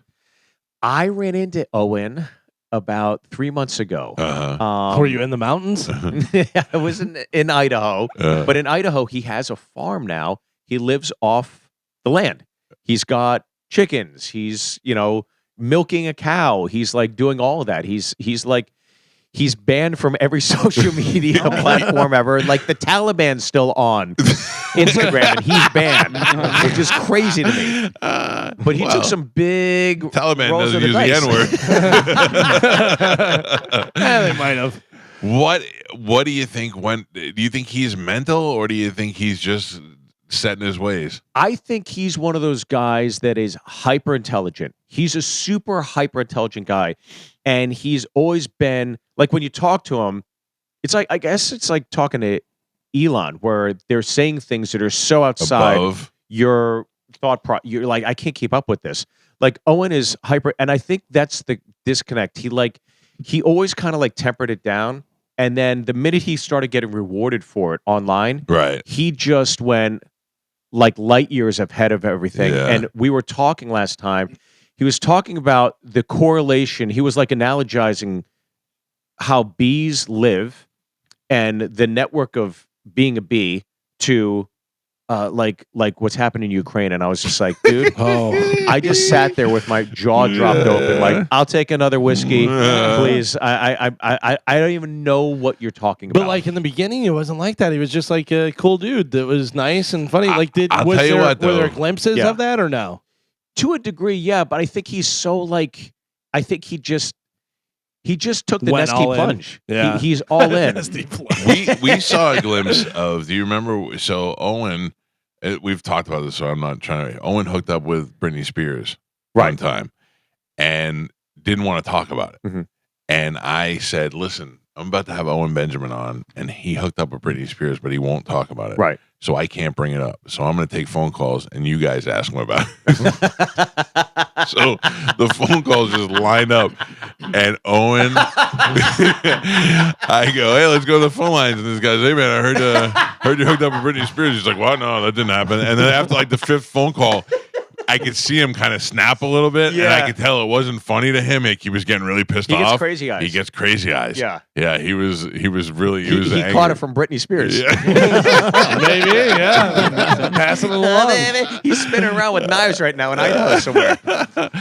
Oh, that's so weird. But I love the guy. Truly, I have a lot of affection for him. You know, there's things he says I don't agree with. Yeah, absolutely. yeah. There's things I could never justify. But at the core of him, I know he's a great dude. And again, like to your point, he's a fun hang. Like he was playing piano. He was just like, he was the funnest guy to hang with. Yeah. And then things just got serious, you know? Yeah. And then might be right. It might have something to do with him being hyper intelligent and seeing things differently and, you know, and causing frustration for him and letting him lash 2 out. college professors is, you know, as your parents. He's like the Zorhan Madani, but you know, just went a different direction. Way different direction. All right. But then So you think about like Roy. Roy's the best. Roy's great. Yeah. And Roy was so underserved on that show, and I always was pushing for him. You know, Roy auditioned 3 times for Sullivan and Son, and the first time he came in, it was a horrible audition. It was Billingsley and Rob Long. Rob Long was like showrunner, Cheers and Newhart and all this stuff, like the later Newhart. And they're like, dude, why would you push this guy on us? And I'm like, trust me, he's great. Yeah. Second audition, I bring him back in again. Third audition, Julie Ashton, the casting director, is like, these guys don't want to see him. I'm like, I don't care, bring him in. So they brought Roy in again, and Roy leaves. And it was like a decent audition, right? Yeah. It was the third one. I was talking to him, coaching him. He leaves the room, and Rob goes, you really want this guy, don't you? I go, I'm telling you, he's awesome. So Roy comes on. They get him in. We do the pilot. We get picked up. Second episode, they give Roy a toss-away line. They're always like servicing everybody, right? You can only service so many people. So it's like Ahmed would get a line here. Roy would get a line. Roy had a line. He knocked it out of the park. And Rob goes, you were right. Yeah. You were right. Yeah, you can see it. As it went on, and Roy's probably the most successful one to come out of that show. Yeah, I forgot about Ahmed too, man. We haven't seen him in a while.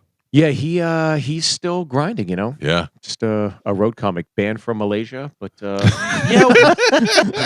What was the thing we talked to him about? Somebody, and he was at Captain Brian's. Yeah. And he made a Your favorite. Yeah. I forgot about that. Captain Brian, stolen valor, Brian. He made a joke about terrorism, and somebody called the cops on him from the audience. Oh, that's right. That's wild. What are you doing in a That's just comedy old club? white people. Yeah. That was like probably the 8th time the cops have been called on Ahmed's comedy. How is our friend Gary Cannon doing? Cannon's great. As you know, Cannon is homosexual. Yeah. Oh. Now shocking. he's homosexual. Shocking. Yeah. He wasn't before. Yeah. Yeah. He's Do you know that the first time Gary Cannon ever came in on this show, he came in with Mitch Fatel. Mitch Fatel, I became a fan of by hearing him by accident on Sirius XM. Okay. Right.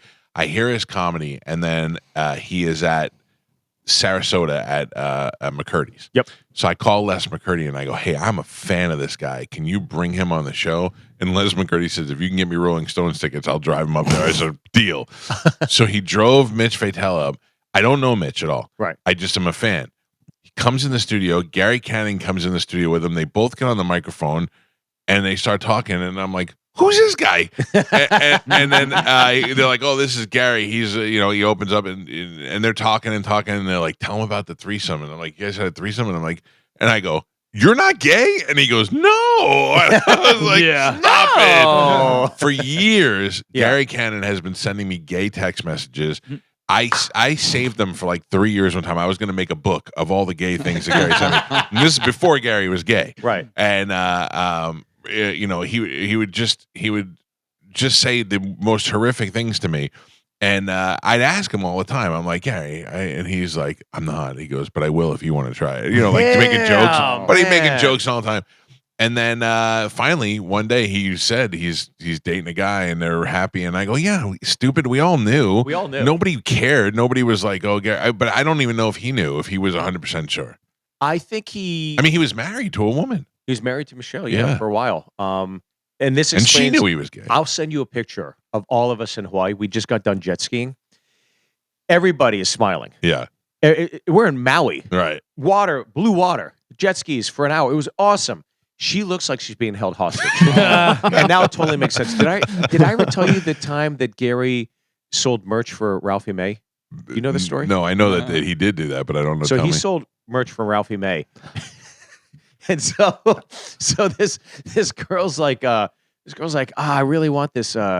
She's there with her boyfriend. She's like, I really want this DVD, but I don't have any money. And Gary's like, I think we could figure something out. So Gary got a VJ from this girl for a Ralphie May DVD. for a Ralphie May, not only a Ralphie May DVD.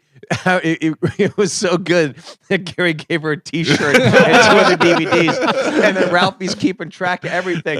He's like, "Yo, player, you're 2 T-shirts and a DVD short," and Gary's like, "Well, I got a VJ off it," and so Ralphie made him pay for the merch. So Gary still paid for it. Yeah, he's not the only. That's not the only. I know 3 girls that Gary is hooked up with. 4 that he's tried. There was one girl he showed up with in Vegas that I was like, "There's no way. There's no way you hooked up with this girl. Absolutely not." It was inconceivable to me, and she was sweet, right, and cool. But I guess then you forget. It's like you're looking at Gary now. It's like you're forgetting like the Gary before where he was skinny and like somewhat charismatic or whatever. You know what I'm talking about? Yeah. There's always that person. It's like Pierce Brosnan. They're like, "Oh, you married that girl." It's like she's big, you know. but it's she like, wasn't. You look at pictures from her like 30. She's like rocking. Yeah. I love Gary. I do. I think he's great. And he's like a family friend now because my whole family knows him. Been seeing him all these years through Ralphie and all that. So, well, that's great. What are you working on now? Will you ever do another movie? We're about to. I know last time we were talking about the Caltech movie. Yeah. So like we're ramping up on that. So I should be leaving shortly for that. To go do that? Yeah. Good for you, man. But it's a great story. I think I told you about it, or if you want to. College, it's the longest losing streak in college basketball history. Right. 30 years they don't win a single game.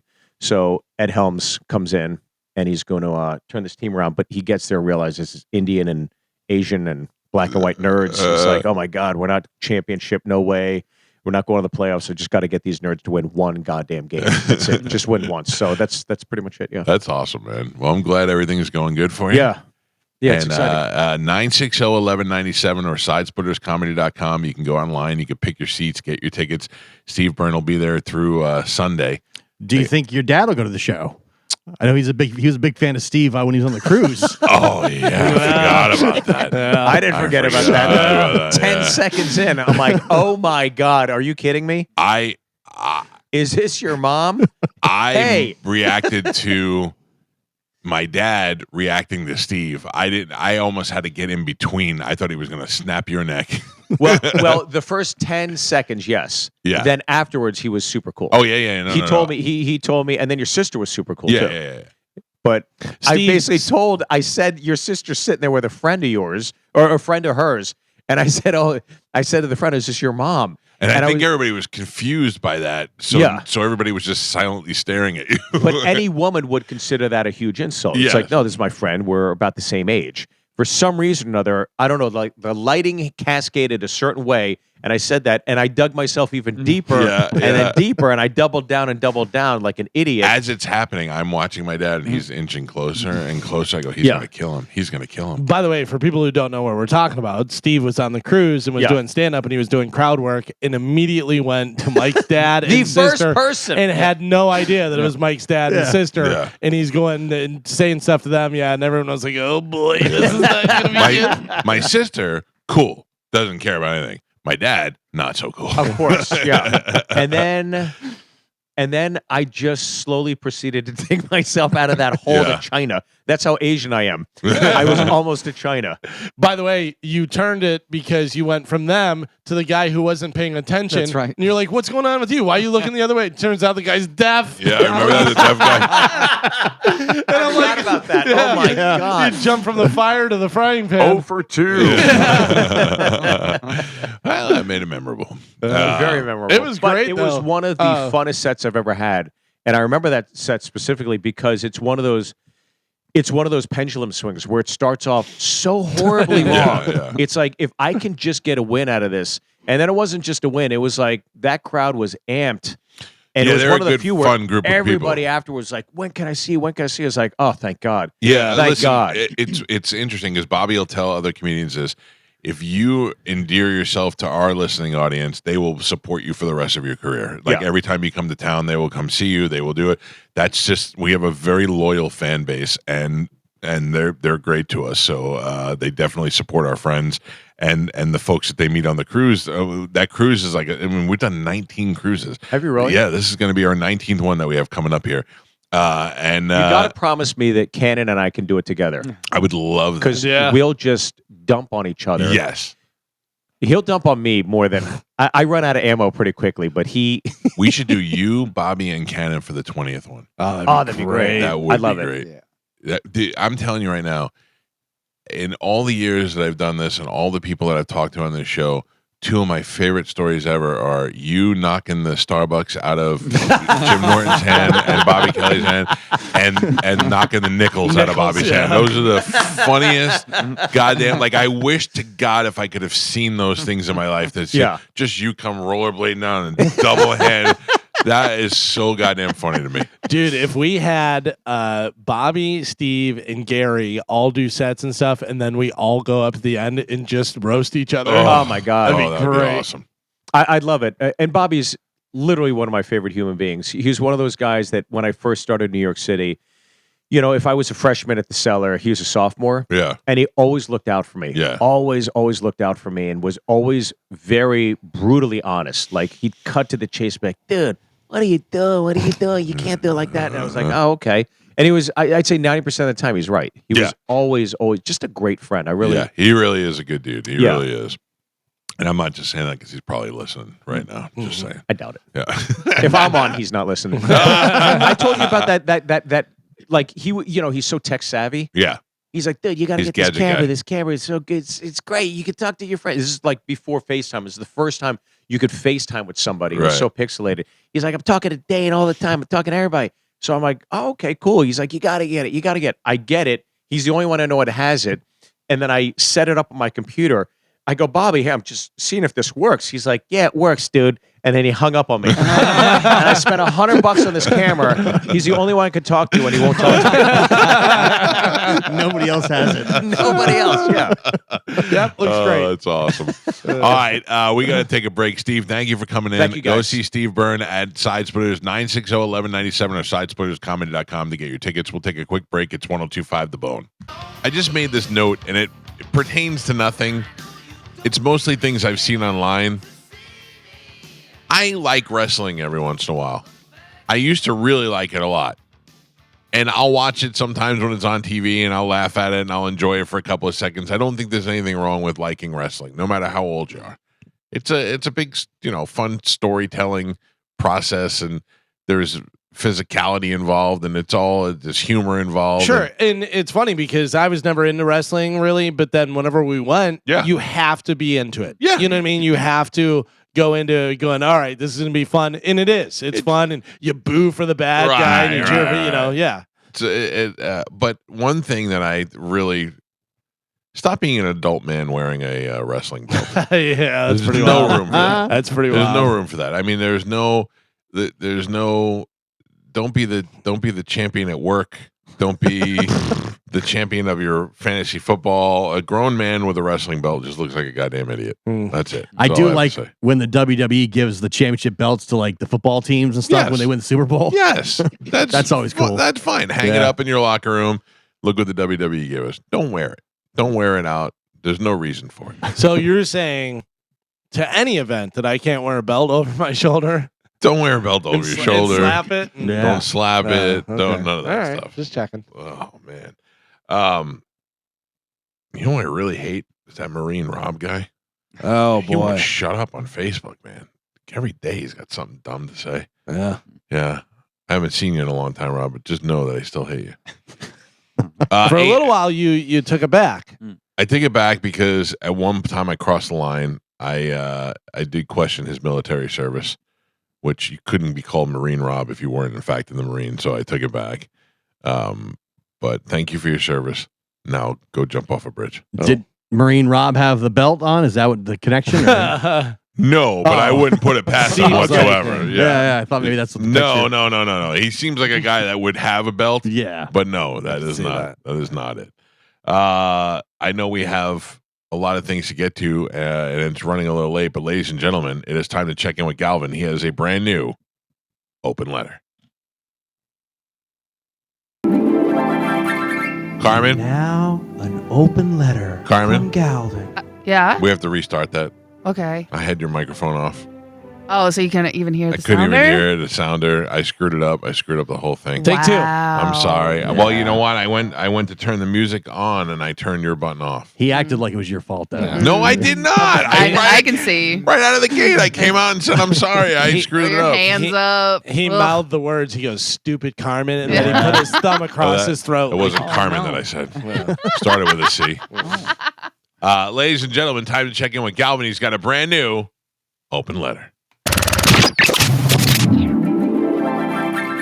And now, an open letter from Galvin.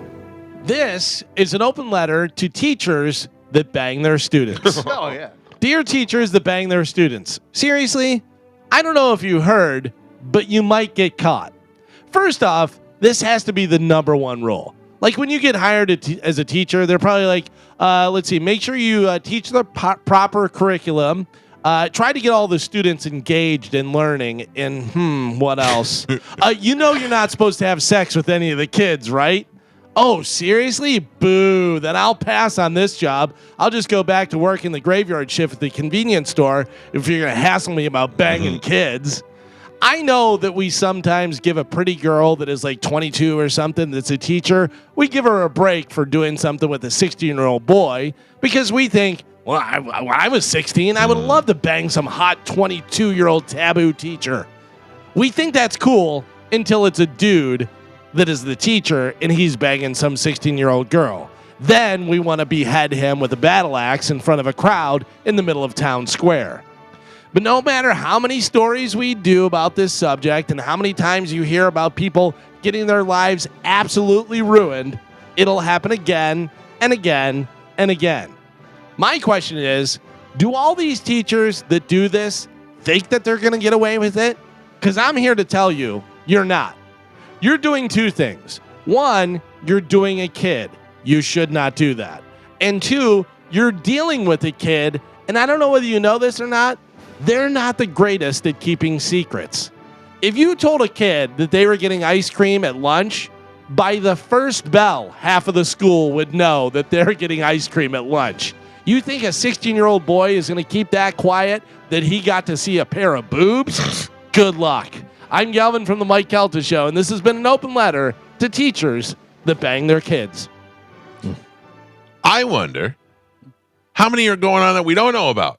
Oh, you have to think So there's many. plenty. So many. Yeah. They have to see the stories currently. Like they know, Right, you I'm see hooking it. up with a student. I just saw the story on the news.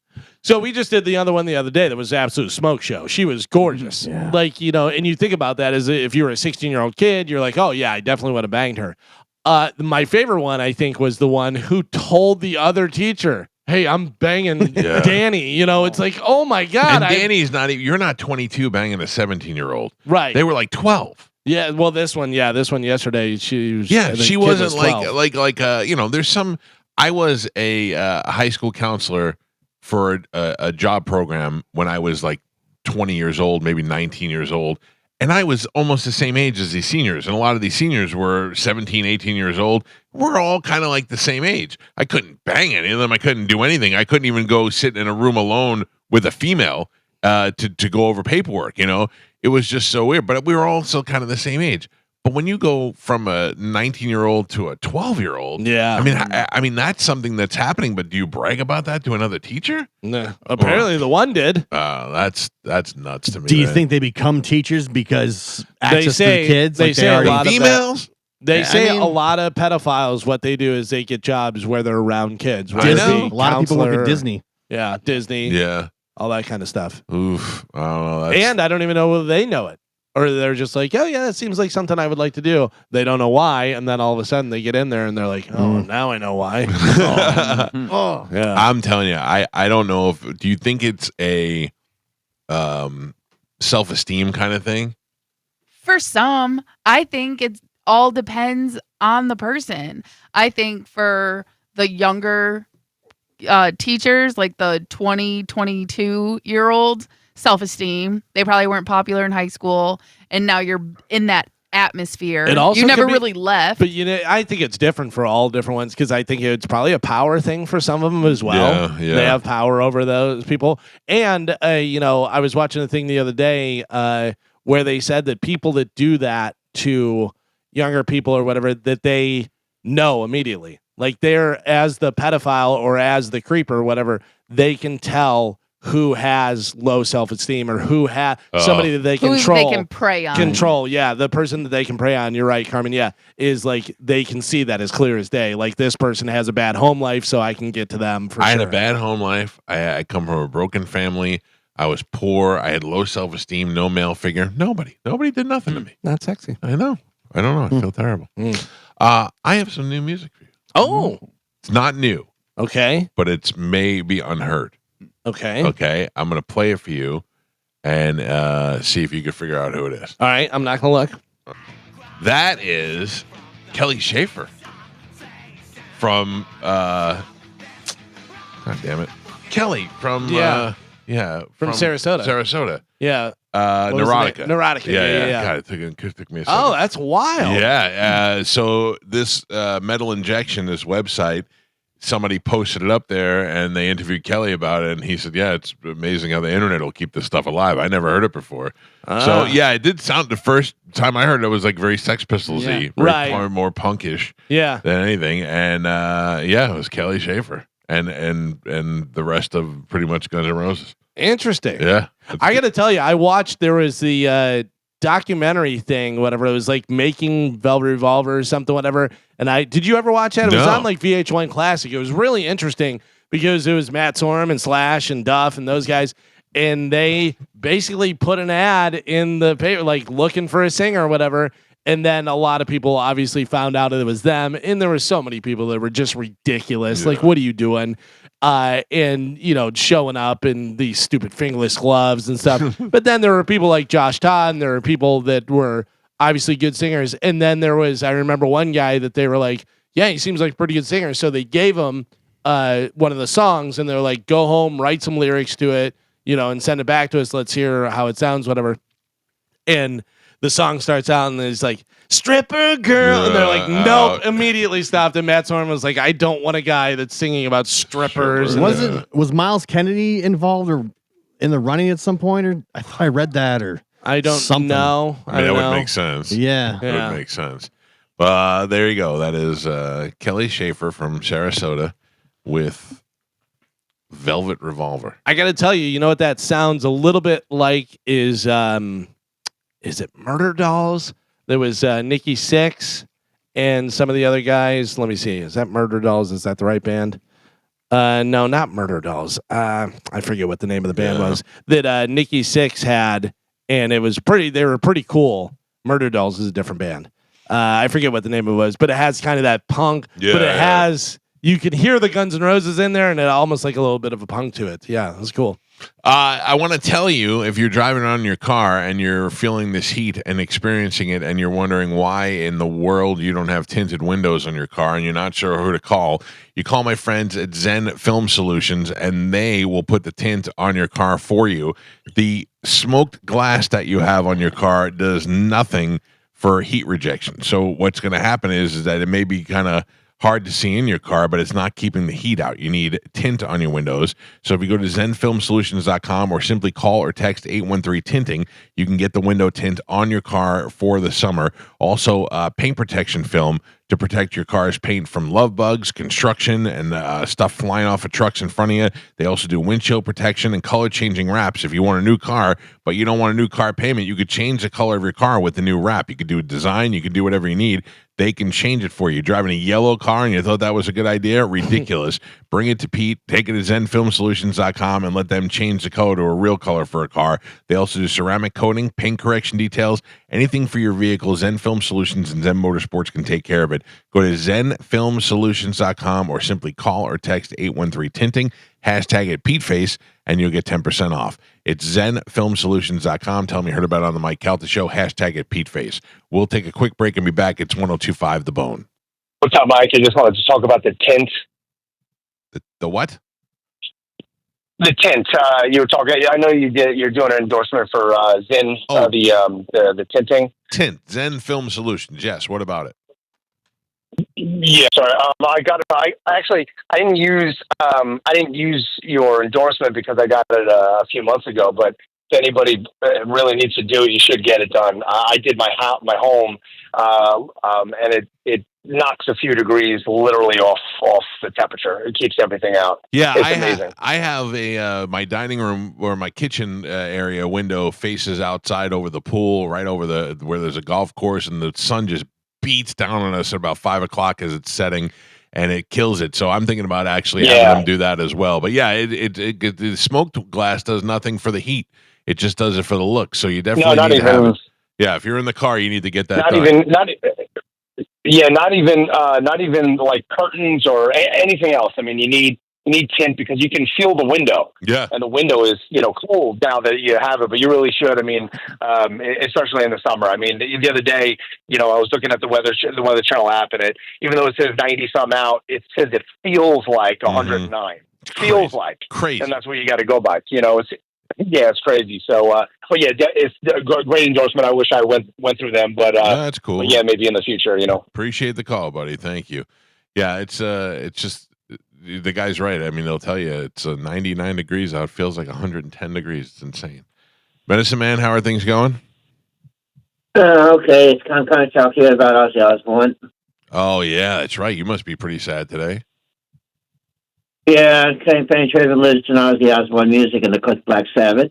Real quick, how old was Ozzy? 76. He was 76. And how old are you? 74. Oh man, TikTok, buddy. That's scary, Yeah, what do you want? Let's talk about this. What do you want when you die? Like, we should have some sort of maybe not so much a will because you don't really have anything, but maybe just like some planning. How would you like to be? Do you want to be buried? Do you want to be cremated, crucified? What do you want to be? I haven't decided yet, but the music would be Electric Funeral would be a good choice from Black Sabbath. Yeah, but what do you mean you haven't decided yet? How much time do you think you have?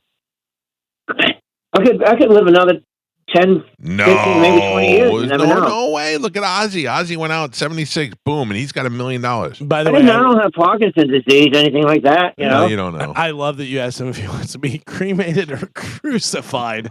One of the three. Well, let's just say we'll cremate you, and then we'll scatter your ashes all over Janice Landing. I'll go for that. Then the place should be possessed. Why don't we cremate you, and then we'll put your ashes at every concert venue in Tampa. We'll put a little at the Sound, a little at Janice, a little at the Mahaffey, a little at the Amphitheater. That's something a lot better. All right, I'll work on that now. How about this? Whether he's dead or not, by Celtic Cruise 20, we cremate him. Cremate him either way. Yeah. No matter what. Yeah, you only have 2 years. Yeah. You got to go out. You got to go out like Ozzy. Still alive by then. No, but we'll see. We should sprinkle the ashes at the box office outside. No, I don't have no diseases. I got. Actually, 7 years ago, I had my heart valve repaired. Right, and that's not going to last forever. It says it could last a good 20 years. No, they say it's usually about 6 or 7 years. 6 or 7 years. Yeah. Collapses again. Yeah. Expiration. Hey, good luck though. It's a heart valve repair. I gotta go. I got another call to get to. Mike Calta Show. Good morning. Hey, good morning, Mike. I'd like to ask Galvin a quick question, if that's all right. Galvin, he would like to ask you a question. All right. What do you got? Hey, 4th of August at the amphitheater, Hailstorm and Volbeat are going to play. Do you have plans on going? Zero plans on going. I am not a fan of Volbeat at all. And Hailstorm, Okay. I think Lizzie Hale's an unbelievable singer, but their actual music, I'm not a fan of. Okay. Yeah, I want to go see Volbeat. Just they piqued my interest a little bit and just see what they're like live. You should But- go. Yeah. I'm not going to. Were you asking Galvin out on a date? Or where was going? Medicine Man will go with you, I'm sure. You need a +1? He'll probably be there. Thank you. Mike Calta Show, good morning. Oh, jeez. So what I'm going to do is I'm going to call the station. I'm going to do a wacky scream. And when it goes nowhere, I'm going to say hello. You're still there, sir. Nothing? Good job. hello. You're going to get your own radio show someday. That's right. Anyway, I took the wind right out of It this. really does. Yes. It really does. And I don't want to blame anyone, but It was Carmen. you're the one answering the phone. Oh, you know what? There you go. Everybody was posted about like Ozzy yesterday. And Johnny B made me laugh. He posted, "Don't all rock stars die after their last concert?" Yeah, I saw that.